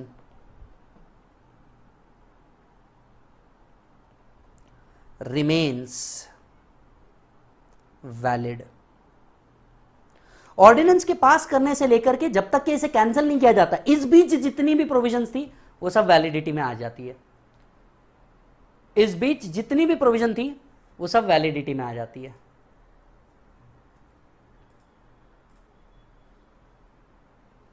yes मालिक। सो इधर आइए वापस से, इधर आइए वापस से। No taxes can be levied और collected except by authority of law. No taxes can be levied और collected except by authority of law. Authority मतलब कौन? या तो पार्लियामेंट या प्रेसिडेंट द्वारा पास किया गया कोई ऑर्डिनेंस, या तो पार्लियामेंट, कम अगेन, या तो पार्लियामेंट या प्रेसिडेंट पास किया गया कोई ऑर्डिनेंस। क्लियर है प्रभु? अच्छा, no taxes can be levied और कलेक्टेड, ना लेवी किया जा सकता है। आय हाय हाय हाय, लेवी करना मतलब क्या करना सर? इंपोज। ना लगाया जा सकता है, इंपोज करना मतलब लगाना, ना लगाया जा सकता है ना कलेक्ट किया जा सकता है। कलेक्ट का मतलब क्या होता है? कलेक्ट का मतलब होता है कलेक्शन और रिकवरी। कलेक्शन के दो मीनिंग होते हैं, कलेक्शन और रिकवरी। कलेक्शन और रिकवरी, कलेक्शन कलेक्शन कलेक्शन और रिकवरी मतलब क्या? प्यार से मान लिया तो कलेक्शन, नहीं माना तो यश के घर पे रेड करेंगे, यश के घर पे रेड करेंगे और वहां से रिकवर करेंगे। रिकवरी भी की जा सकती है, लेकिन तब जब कोई कानून हो, लेकिन तब जब कोई कानून हो। कानून ना हो तो ये कुछ नहीं हो सकता। तो क्या हमारे पास कानून है? क्या हमारे पास कानून है सर। सो ना कोई टैक्स लेवी किया जा सकता है, इंपोज किया जा सकता है, ना कलेक्ट किया जा सकता है, ना रिकवर किया जा सकता है जब तक कोई अथॉरिटी कोई लॉ ना बना दे, जब तक कोई अथॉरिटी कोई लॉ ना बना दे। तो क्या हमारे पास कानून है? क्या हमारे पास कानून है? ऑब्वियसली हमारे पास कानून है, ऑब्वियसली हमारे पास कानून है। यस, ऑब्वियसली हमारे पास कानून है। नो टैक्सेस, यहां से अब मैं नेक्स्ट पड़ाव पे चल रहा हूं। इधर आइए, यहां से अब मैं दूसरे वर्ड पे जाता हूं। दूसरा वर्ड देखिएगा, 4 वर्ड पढ़ने थे मालिक, लेकिन आज का टाइम सिर्फ एक वर्ड पे खत्म हो गया, एक्ट। अब मैं दूसरे वर्ड पे जा रहा हूं, टैक्स। अब मैं दूसरे वर्ड पे जा रहा हूं। आज मैंने सिर्फ 2 वर्ड पढ़ाए, 2 वर्ड के अलावा कुछ नहीं पढ़ाया मैंने। हाँ, पहले ही बता दे रहा हूं, 2 वर्ड के अलावा कुछ नहीं पढ़ाया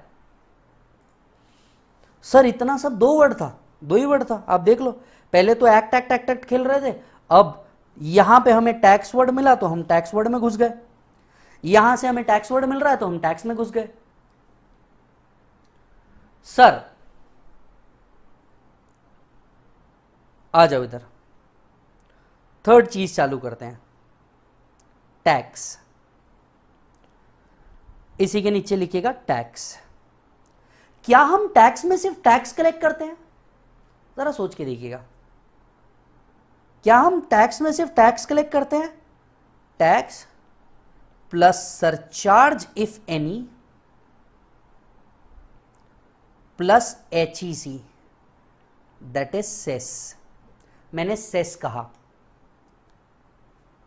जब हम टैक्स वर्ड यूज करते हैं या टैक्स कलेक्ट करते हैं, तो क्या हम टैक्स में सिर्फ टैक्स कलेक्ट करते हैं? Answer is no. हम टैक्स में tax plus surcharge if any plus HEC collect करते हैं। अब एक एक के पावर जरा डिटेल में जाएंगे, एक एक के पावर जरा डिटेल में जाएंगे। कुछ बच्चे मेरे से चैट में सवाल पूछ रहे हैं, मैं इन सभी बच्चों को बता दूं, आपके हर सवाल का जवाब दूंगा। जैसा कि मैंने कहा, एंड में एक प्रॉपर सेशन रखूंगा क्वेश्चन एंड आंसर का और आपके सारे सवालों के जवाब दूंगा। लाइव स्ट्रीम वाले जितने भी बच्चे हैं, आप लोग जितने भी देख रहे हैं, चाहे हमारे किसी भी चैनल पे आप देख रहे हो, हमारे इतने सारे चैनल है, किसी भी चैनल पे आप देख रहे हो, आप सभी के सारे सवालों के पूरे जवाब दूंगा। सिर्फ शांति रखिए, मैं आपके जवाब जरूर दूंगा, ठीक है? मीनिंग मेरे को पहले एक्सप्लेन कीजिए, नहीं तो बच्चों के बीच में सवाल आएंगे। टैक्स लगाने का पावर हमें कहां से मिला? पावर के बारे में डिस्कस करते हैं पहले। तो जब हम टैक्स लगाते हैं, सिर्फ टैक्स नहीं लगाते, सरचार्ज भी लगाते, सेस भी लगाते। अब आप ये पूछोगे कि सर टैक्स लगाने का पावर कहां से मिला? टैक्स लगाने का पावर हमें कहां से मिलता है? Sir, article 246 read with schedule 7, क्या टैक्स लगाने का पावर है? Article 246 read with schedule 7।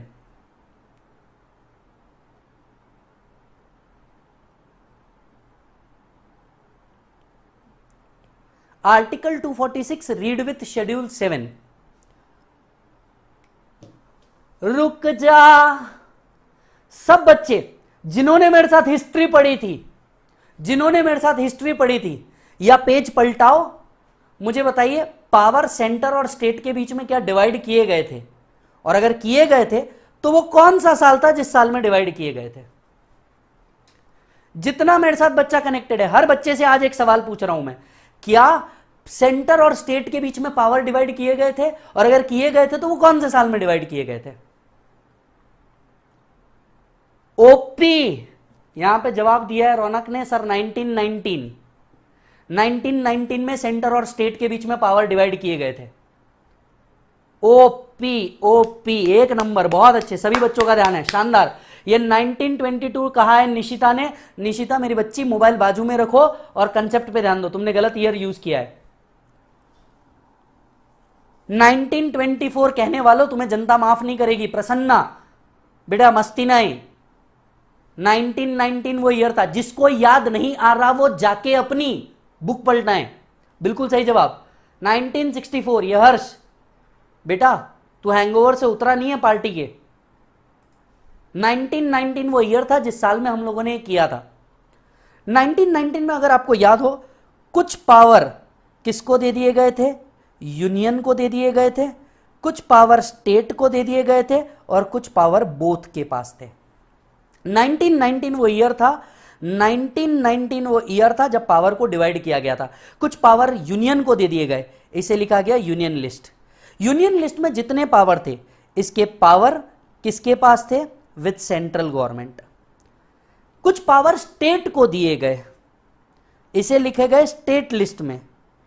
इससे रिलेटेड पावर किसके पास थे? स्टेट गवर्नमेंट के पास थे। और कुछ लिखे गए कॉन्करेंट लिस्ट में। कौन सी लिस्ट बेटा? कॉन्करेंट लिस्ट, जहां पे सेंट्रल गवर्नमेंट और स्टेट गवर्नमेंट मिलकर डिसीजन लेते हैं। टैक्स लगाने का पावर कहां से आया? Article 246 read with schedule 7, right. 1990 में ही कुछ पावर्स डिवाइड कर दिए गए थे। कुछ पावर सेंटर को दिए, कुछ पावर स्टेट को दिए, और कुछ पावर बोथ को दिए। अब एक सवाल, इनकम टैक्स कलेक्ट करने का पावर किसके पास है? सेंटर या स्टेट? क्या लगता है आपको? इनकम टैक्स कलेक्ट करने का पावर किसके पास है? सेंटर के पास है या स्टेट के पास है? आप क्या कहना चाहेंगे, मुझे जल्दी से बताइए। सेंटर के पास ये पावर सेंटर को दिया गया, ये पावर स्टेट को दिया गया, किसके पास जाता है? मेरा सवाल पूछने का बस मन इतना सा है कि मैं जो टैक्स पे करता हूं वो सेंटर के पास जाता है, स्टेट के पास जाता है, या दोनों के पास जाता है? यहां मेरे सभी प्यारे बच्चों ने कहा, यहां मेरे सभी प्यारे बच्चों ने कह दिया सर सेंटर के पास जाता है। या मेरे सभी प्यारे बच्चों ने कह दिया सर सेंटर के पास जाता है, एंड कुछ बच्चे कह रहे हैं सर बोथ के पास जाता है। गलत, ध्यान से सुनिए। सेंटर को जितने पावर दिए गए थे, इसके entry number 82 to the union list में लिख के दिया गया taxes on income other than on agriculture.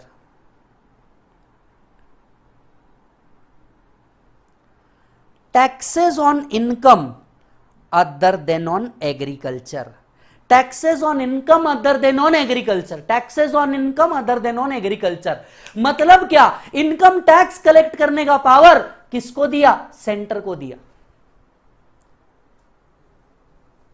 Income tax collect करने का पावर किसको दिया? सेंटर को दिया। उस पूरी लिस्ट में एंट्री नंबर 82 मतलब 82 नंबर वाले पॉइंट पे लिखा था taxes on income other than on agriculture, जिसका मतलब टैक्स कलेक्ट करने का पावर किसको दिया गया? सेंटर को दिया गया। टैक्स कलेक्ट करने का पावर किसको दिया गया प्रभु? सेंटर को दिया गया। क्यों? क्योंकि पावर, बड़ा पावर किसी एक जगह रहे तो सब डिवाइड नहीं होता। बड़ा पावर अगर किसी एक जगह रहे तो सब डिवाइड नहीं होता, राइट? तो सेंटर के पास ये पावर दिया गया टैक्सेस ऑन इनकम, इनकम के ऊपर टैक्स जो आएंगे वो सेंटर कलेक्ट करेगा, other than on agriculture. Agriculture पे टैक्स कलेक्ट करने का पावर नहीं दिया गया। सर तो क्या एग्रीकल्चर पे टैक्स कलेक्ट नहीं कर सकते? ऐसा ना मुन्ना ना, आप इसको समझे नहीं। एग्रीकल्चर पे टैक्स कलेक्ट नहीं कर सकते ऐसा नहीं है। एग्रीकल्चर पे टैक्स कलेक्ट करने का पावर सेंटर के पास नहीं है। तो ये टैक्स किसके पास है? ये पावर किसके पास है? State. Entry number 46 taxes on agricultural income.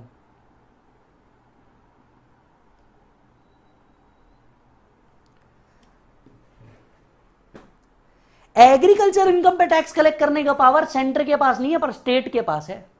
Centre के पास नहीं है पर स्टेट के पास है। आप बात समझ रहे हैं मेरी? So taxes on income other than on agriculture.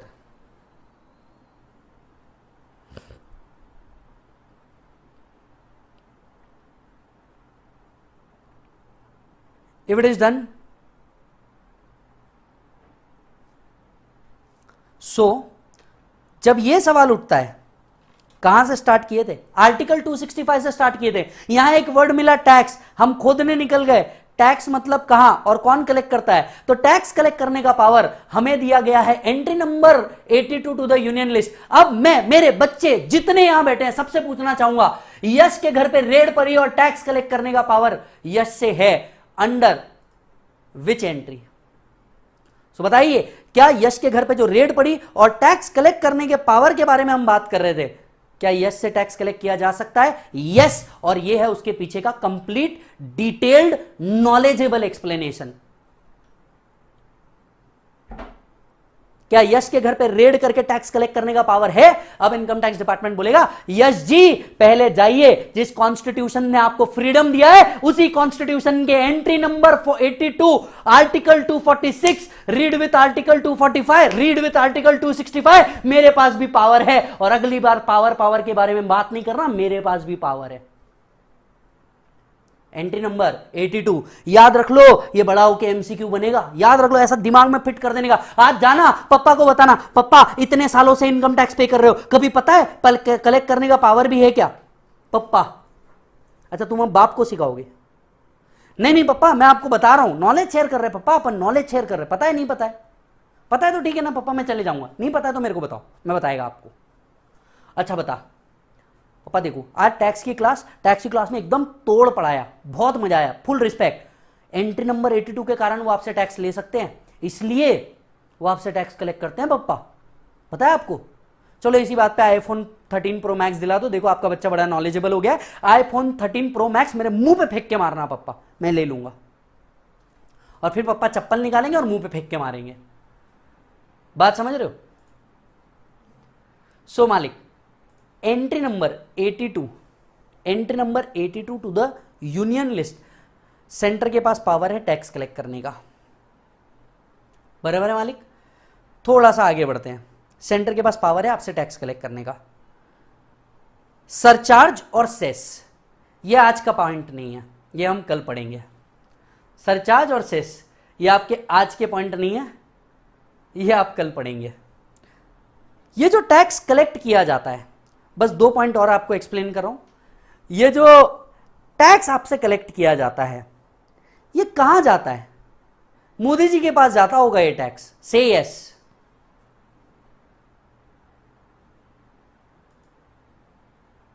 Modi ji के पास जाता होगा ये टैक्स। नहीं नहीं नहीं नहीं, अरे हमारे बाबू के पास जाता होगा, the most handsome bachelor Rahul ji के पास जाता होगा। नहीं, पर दिल्ली में तो केजरीवाल जी है, केजरीवाल जी के पास जाता होगा। अरे नहीं नहीं नहीं नहीं नहीं, ये महाराष्ट्र में आता होगा, financial capital of India Mumbai, Mumbai में आता होगा। कहां रखा जाता होगा इसे, इस पैसे को? बस इसके नीचे ऐसा एरो करके लिखिए, kept in CFI, that is consolidated fund of India. एक कंसोलिडेटेड फंड ऑफ इंडिया बनाया गया है। जितने भी रेवेन्यू कलेक्ट होते हैं टैक्सेस से, चाहे वो डायरेक्ट टैक्स हो चाहे वो इनडायरेक्ट टैक्स हो, जितने भी टैक्सेस कलेक्ट होते हैं रेवेन्यू से, ये सारे के सारे CFI में आते हैं, that is consolidated fund of India में आते हैं। कहां आते हैं बोलो जल्दी से? CFI, that is consolidated fund of India के अंदर में आते हैं। प्रभु यस, हाँ या ना? चलो, सो ये किसी के जेब में नहीं जाते, ये कंसोलिडेटेड फंड ऑफ इंडिया के पास जाते हैं, जिसको गवर्नमेंट एडमिनिस्टर करता है। जिसको क्या करता है? गवर्नमेंट एडमिनिस्टर करता है। इसको मैनेज किस तरीके से किया जाता है? आज का नहीं कल का डिस्कशन है, आज का नहीं कल का डिस्कशन है। आज बहुत सारी चीजें हम लोगों ने पढ़ी, लेकिन 2 ही वर्ड पढ़े हमने। ध्यान से सुनिएगा, फटाफट पूरा का पूरा रिवाइज करवा रहा हूं आज का लेक्चर, जरा ध्यान से देखिए। आते ही हमने सबसे पहले लेक्चर के बारे में आपको पूरी इंफॉर्मेशन दी, लेक्चर कैसे मिलेगा, क्या होगा, कैसे होगा, सब बताया मैंने आपको। यहां से हमने बेसिक पढ़ना चालू किया। बेसिक में आज मैंने 4 वर्ड लिखे, इनकम टैक्स एक्ट 1961। मैंने आपको 4 वर्ड लिखे, इनकम टैक्स एक्ट 1961। फिर मैंने आपको पूरी हिस्ट्री समझाई, एक्ट कैसे होता है, कहां से आया, पहली बार कैसे लगा, फिर क्या लगा, सारी चीजें मैंने आपको बताई। फिर हमने बताया कि एक्ट और रूल्स दोनों अलग अलग चीज होती है। एक्ट बना 1961, रूल्स बना 1962। आज मैंने आपको इसका जवाब नहीं दिया, इसका जवाब आपको कल मिलेगा। फिर मैंने आपको समझाया कि एक्ट में क्या क्या होता है। एक्ट होता है, सेक्शन होता है, प्रोविजो होता है, एक्सप्लेनेशन होता है। एक्ट और रूल्स में क्या फर्क होता है, एक्ट के साथ साथ नोटिफिकेशन एंड सर्कुलर पढ़ना पड़ता है। लेकिन इसके पीछे मैंने आपको पूरी कहानी बताई कि भैया लॉ वर्क कैसे करता है, लॉ मेकर क्या करते हैं, लॉ इंप्लीमेंटर क्या करते हैं, लॉ इंटरप्रेटर्स क्या करते हैं। यस, इसके बाद में मैंने आपको स्कोप ऑफ इनकम टैक्स बताया कि जब आप इनकम टैक्स पढ़ोगे तो क्या हमें सिर्फ एक्ट पढ़ना है? नहीं, हमें एक्ट, रूल्स, नोटिफिकेशन और सर्कुलर भी पढ़ना है, साथ साथ केस लॉ भी पढ़ने हैं। फिर हमने सीखा केस लॉ को कैसे पढ़ा जाता है, राइट? क्योंकि देख भाई, अपना फंडा क्लियर है, पढ़ो तो हद कर दो वरना प्रोग्राम रद्द कर दो। जब कोई सब्जेक्ट को तुम जीरो से पढ़ते हो, बेसिक से पढ़ते हो, तब उसमें इंटरेस्ट डेवलप होना चालू होता है। जब कोई सब्जेक्ट को तुम बेसिक से पढ़ते हो तब तुम में वो इंटरेस्ट डेवलप होना चालू होता है और तब आता है तुमको एक्चुअल मजा। इसके बाद हमने पढ़ा शेड्यूल, अनेक्स्चर क्या होता है और ये हमें कहां मिलता है। यस, फिर हमने एक रेड पढ़वाई, किसके यहां? हमारे यश भाई के यहां हमने एक रेड मारी। जब रेड मारा तो हमें पता चला कि भैया इसकी कॉन्स्टिट्यूशनल वैलिडिटी क्या है। इससे रिलेटेड आर्टिकल 265 जो अब तक हमने कंप्लीट नहीं किया, आर्टिकल 245, 123 कंप्लीट नहीं किया हमने कंप्लीट, हमने सिर्फ लिखा। अभी इसमें और एक्सप्लेनेशन आएगा जो कल आएगा। यहां से हमें एक वर्ड मिला टैक्स, हम टैक्स को ढूंढने निकल गए और हमें पता चला टैक्स कौन कलेक्ट करने का पावर रखता है। तो entry number 82 to the union list, state list etcetera, kept in CFI में वो रखा जाता है। अब इसमें कई चीजें हैं जो आपको अभी भी मुझे एक्सप्लेन करनी बाकी है, जैसे स्टेट लिस्ट क्या होती है, कॉन्करेंट लिस्ट क्या होती है। उसके बाद मुझे आपको आर्टिकल 245, 123 को कुछ और लिंक करना है, आर्टिकल 265 में कुछ और लिंक करना है, और ऐसी बहुत सी अनकंप्लीटेड चीजें हैं जो आपकी आज नहीं कल कंप्लीट होगी। आज आपका बस इतना सा होमवर्क है, घर पे जाइएगा और जितना मैंने लिखा है बस इतना पढ़ लीजिएगा। टेलीग्राम पे आपको इसके नोट्स मिल जाएंगे, वहां से भी आप एक्स्ट्रा पढ़ के आ सकते हो। रोज सर डीटी को कैसे पढ़ना है, बड़ी सिंपल सी बात है। मेरा जैसे ही आपका लेक्चर कंप्लीट होता है तो लेक्चर कंप्लीट होने के बाद बस आपको घर पे जाके जितना मैंने लिखाया होगा बस इतना पढ़ लेना, आपका काम कंप्लीट हो जाएगा, नोट से भी और रजिस्टर से भी। बस डेली का डेली कंप्लीट कर लेना। शुरुआत में ये जोश बहुत रहता है, जब आप पेन ड्राइव चालू करते हो, गूगल ड्राइव चालू करते हो, बहुत जोश रहता है और धीरे धीरे ये जोश कम होते जाता है। ये मत होने देना, बस इतना ही ध्यान रख लेना। हर बार मैं आपको एक और बार बता दूं, हम पहले 7 दिन यूट्यूब के ऊपर लाइव लेने वाले हैं हमारे हर चैनल के ऊपर, प्रभु बात समझ लेना। और इसके बाद हम सॉफ्टवेयर पे शिफ्ट होंगे। कुछ बातें आपको फटाफट क्लियर कर रहा हूं। पहला, कुछ बच्चों ने 500 वाली स्कीम ली है, इसके लिए कल हमने एक प्रॉपर वीडियो निकाला कि आपको लेक्चर कैसे मिलेंगे और क्या मिलेंगे। प्लीज जाकर के कल वो वीडियो देखिए, वी स्मार्ट के यूट्यूब चैनल पे था, मैं मेरे टेलीग्राम पे भी इसको शेयर कर देता हूं। उसमें पूरी डिटेल एक्सप्लेनेशन है कि जिनने 500 का लिया था वो कैसे ले सकते हैं। बाकी जिन्हें लेक्चर लेना है वो आप कहीं पे भी जा सकते हैं, जैसे आप vlearnclasses.com के ऊपर जा सकते हैं, वी स्मार्ट पे जा सकते हैं, एक्सपर्ट पे जा सकते हैं, या फिर वाव है वहां पे भी जा सकते हैं। और इसके अलावा आप अगर किसी दूसरे सिटी के अंदर में है तो हमारे जितने चैनल पार्टनर्स हैं आप सारे सेंटर्स पे जा सकते हैं। चैनल पार्टनर्स को जाइए, वहां पे मंगिए लेक्चर है क्या, वो आपको हमारे लेक्चर्स प्रोवाइड करवा देंगे। ठीक है, बुक्स एंड अदर चीजों की डिटेल मैं आपको पहले ही भी बता चुका हूं, राइट। बुक एंड अदर चीजों की डिटेल मैं आपको पहले ही बता चुका हूं। एंड कई चीजें अभी भी लेक्चर में बाकी है, वो आपके साथ कल होने वाली है, अभी हमने डिस्कस नहीं की, तो वो सारी चीजें होगी, don't worry about it, right. रोज जो लेक्चर होगा ये 3 से 3.5 घंटे का होगा। आप जो अभी कमेंट कर रहे हैं वो मैंने नहीं देखा है, तो जरा रुक जाइए, मैं आपके सारे कमेंट पढ़ूंगा, जरा ध्यान से सुनिएगा, राइट। तो अभी ये सारी चीजें हैं। यही लेक्चर 2 दिन बाद गूगल ड्राइव पे अपलोड होगा। जैसे कि मैंने आपको बताया, गूगल ड्राइव के लिए हमें 2 दिन का स्पेयर टाइम लगता है मिनिमम में, और पेन ड्राइव के लिए हमें 15 दिन का टाइम लगता है। हालांकि ये लेक्चर आप डेली लाइव स्ट्रीम के अंदर में देख सकते हैं। आपको अब तक हमने लेक्चर बाय करने पे भी कोई information that is male and login हमने नहीं दिया। एक लेक्चर एन्क्रिप्शन के बाद ही ये सारी चीजें पॉसिबल हो पाती है, तो आज से ये इंफॉर्मेशन आपको आनी शुरू होगी। और बुक्स एंड अदर डिटेल्स मैंने आपको शुरुआत के लेक्चर में बता दिया था, किसी ने लेट ज्वाइन किया होगा तो प्लीज लेक्चर का स्टार्टिंग देख लेना, उसमें सारी चीजें पता चल जाएगी, राइट। किसी और तरीके की इंफॉर्मेशन जानना हो, कुछ अदर बातें जानना हो, लेक्चर बाय करना हो या ऐसी सारी चीजें, इसके लिए specifically when it comes to DT IDT आप यहां जा सकते हैं, या पूरे ग्रुप के बारे में भी यहां पे जा सकते हैं। बराबर है मालिक। चलिए अब मैं आपके डाउट्स लूंगा। Any student any kind of doubt please ask, और जरा धीरे धीरे, अगर किसी का मिस हो गया होगा तो प्लीज वो वापस कमेंट कर देना, क्योंकि बहुत सारे डाउट आ सकते हैं। Any student any kind of doubt. मैं जानबूझ के ये डाउट सेशन पेन ड्राइव और गूगल ड्राइव के लिए वालों के लिए भी रख रहा हूं, ताकि उनको भी अगर इस तरीके का कोई डाउट हो तो यहीं सॉल्व हो जाए। तो पहला डाउट मेरे पास हिमांशु का है, सर लास्ट में, और when you think it's right please discuss the topic about abolition of income tax in India led to loss of revenue but formulation of capital exponentially and big relief, no black money. Himanshu आपने question सही तरीके से draft नहीं किया है, please इसे सही तरीके से पहले ड्राफ्ट कीजिए। जहां तक मुझे समझ में आया है आपका क्वेश्चन कुछ इस तरीके से है कि sir abolition of income tax right रहेगा या नहीं रहेगा। देखिए ये क्वेश्चन हाइपोथेटिकल क्वेश्चन है, पहली बात, ऐसी कोई डिस्कशन इनकम टैक्स में नहीं चल रहा है, और आज income tax revenue 1 lakh crore रुपए के ऊपर का जनरेट कर रहा है, तो मेरे हिसाब से ये बिल्कुल बकवास प्लान है कि इसको एबॉलिश करना। हालांकि देश की इकोनॉमी के लिए ये किया भी जा सकता है। दूसरा सवाल मेरे पास एक और अवेलेबल है, ध्यान से सुनिए, हिमांशु नवाल का है ये।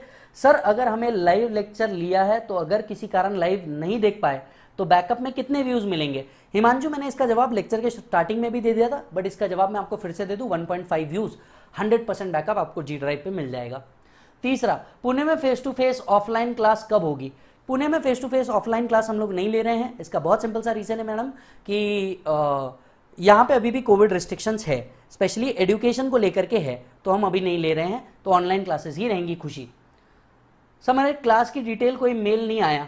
आशिफा मैंने आपसे कहा कि हमने अब तक भेजना चालू ही नहीं किया है, अब हम भेजना चालू करेंगे।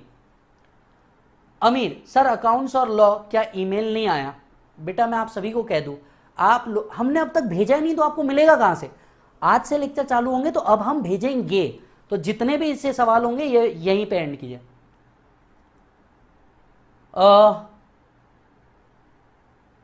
सर गूगल ड्राइव के साथ साथ क्या मुझे लाइव स्ट्रीम का ऑप्शन मिलेगा? यस, 100% मिल जाएगा।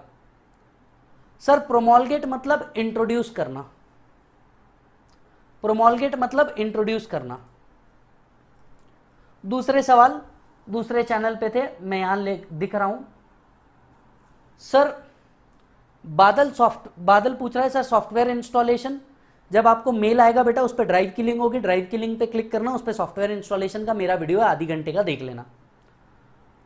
दूसरा क्रिक टैलेंट, सर कल क्लास परचेज की थी सीए इंटर की, फास्ट ट्रैक चालू करवा दीजिए सर, मेल भिजवा दिए।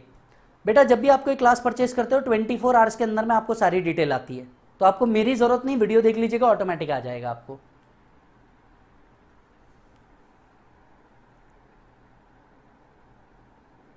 सर इनकम टैक्स के ऑफिसर को कैसे पता चलता है एसोसिएशन शॉर्ट ड्यूरेशन है या नहीं है?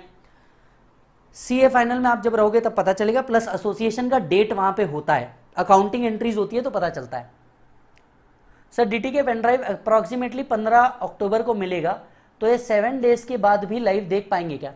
7 डेज के बाद अगर आपको लाइव देखना है तो आप सॉफ्टवेयर पे रहोगे, हालांकि आपने पेन ड्राइव परचेज किया या गूगल ड्राइव परचेज किया, दोनों भी केस में रहेगा। जिन बच्चों ने लेक्चर ऑलरेडी देख लिए हैं पहले 7 दिन के, मत देखना, इनको नहीं देखना है तो ये नहीं भी देख सकते, देखना है तो देख लो, 0 से स्टार्ट कर लो। सर इनकम टैक्स की कौन सी साइट है? incometaxindia.gov.in। सर आप हाँ या हाँ बोलते हो, मुझे निगेटिव बातें पसंद नहीं इसलिए मैं ना नहीं बोलता। क्या इसमें सीएमए भी कवर होंगे? बिल्कुल सही सर, सीएमए के लिए भी सेम लेक्चर है, आप बिल्कुल कवर कर सकते हैं।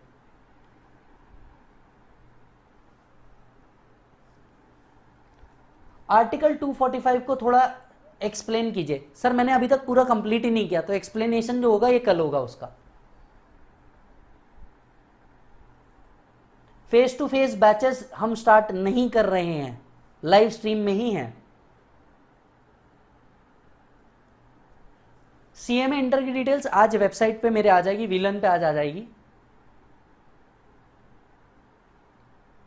सर ग्रीन पेपर क्या होता है? ड्राफ्ट पेपर है, पहले कहा जाता था, अब वर्ड यूज नहीं किया जाता उसे।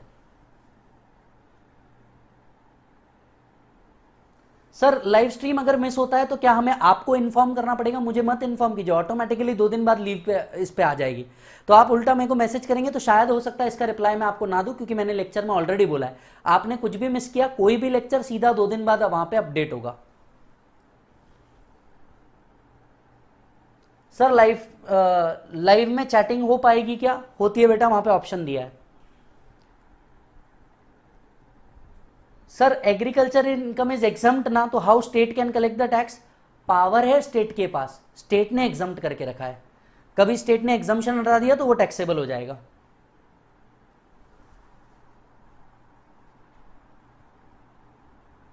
सर इंटर का लेक्चर हूं, फाइनल में पहुंच गया हूं, ये लेक्चर देख सकते क्या? देखना मेरे भाई, बिंदास देख।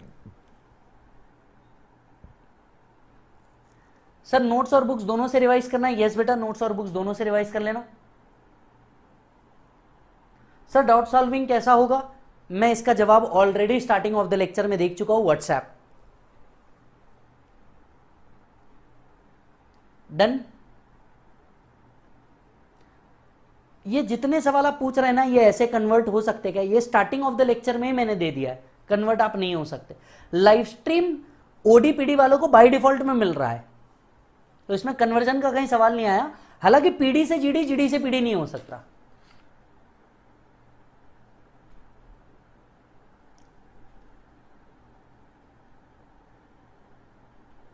आप गलत समझे रवि, मैंने कहा assessing officer, income tax officer को तो मानना ही होगा, असेसी के लिए ऑप्शनल है, वो उसके बेनिफिशियल में होगा तो यूज करेगा, नहीं तो नहीं करेगा। सॉफ्टवेयर लॉगिन डिटेल आपको मिल जाएगी बेटा अगले 7 दिन तक के। 7 दिन तो आपको यूट्यूब पे ही आना है, तो 7 दिन आप टेंशन मत लीजिए, सॉफ्टवेयर में एंटर करने से पहले आपको सब इंफॉर्मेशन मिल जाएगी।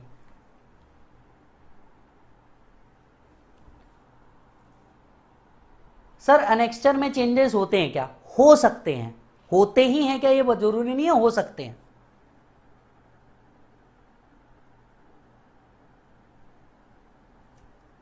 आपने अगर लेक्चर नवंबर के लिए लिया था, आपको मई 22 पे शिफ्ट होना है, तो बेटा आपको नए बुक्स लगेंगे, क्योंकि आपका असेसमेंट ईयर चेंज हो रहा है।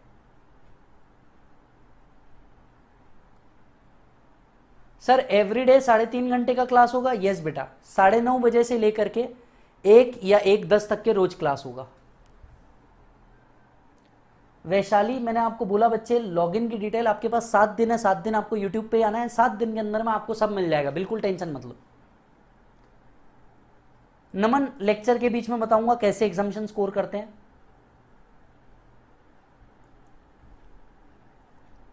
ग्रुप 1 का सिलेबस कब तक खत्म होता है? 3.5 महीने लगते हैं बेटा ग्रुप 1 के सिलेबस को खत्म होने के लिए।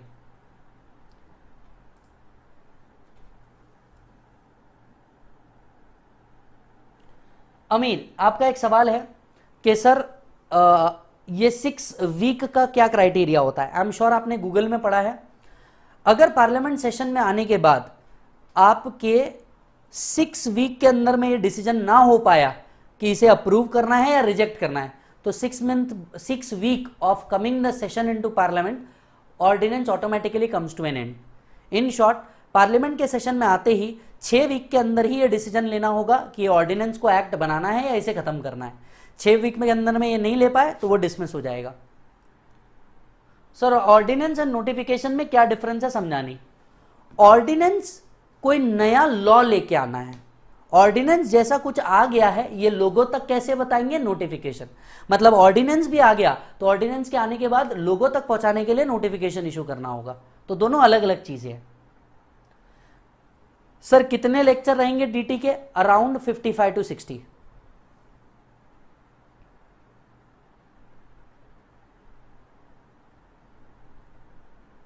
सर सीएफआई का ऑडिट होता है क्या? बिल्कुल होता है सर।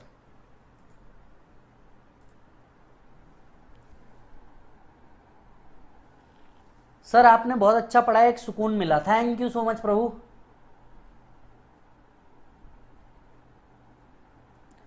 साहिल, हमने कल एक वीडियो अपलोड किया है 500 की स्कीम वाले बच्चों के लिए, तो प्लीज प्लीज प्लीज वो देख लीजिए।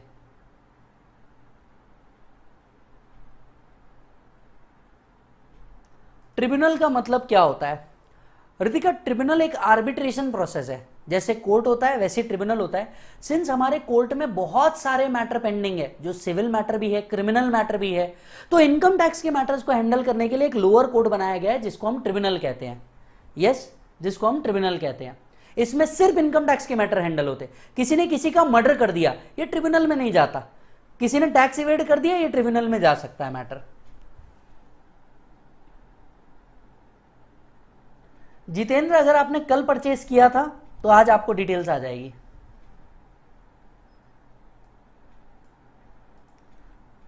Done Prabhu, that's it, so much. बिल्कुल सर, फाइनल के अंदर का अप्रोच ही प्रैक्टिकल होता है। सर आपने जो बेसिक का पीडीएफ दिया है वो हार्ड कॉपी में मिलेगा क्या? ऑब्वियसली सर वो हार्ड कॉपी में भी आएगा। Enjoyed and learned a lot, thank you so much. Done, thank you so much. कोई और सवाल होंगे आपके तो कल उसे वापस लेके आ जाऊंगा। Sir is there any discount for failed student? Discount in the class of final? Chaudhary ji please जाइए वी लर्न क्लासेस पे, अभी एज ऑफ नाउ सुपर 35 और फाइनल के फास्ट ट्रैक्स के ऊपर डिस्काउंट चालू है, इनफैक्ट रेगुलर पे भी चालू है, तो आप देख सकते हो। डन प्रभु, thank you so much, bye बोलो बच्चों।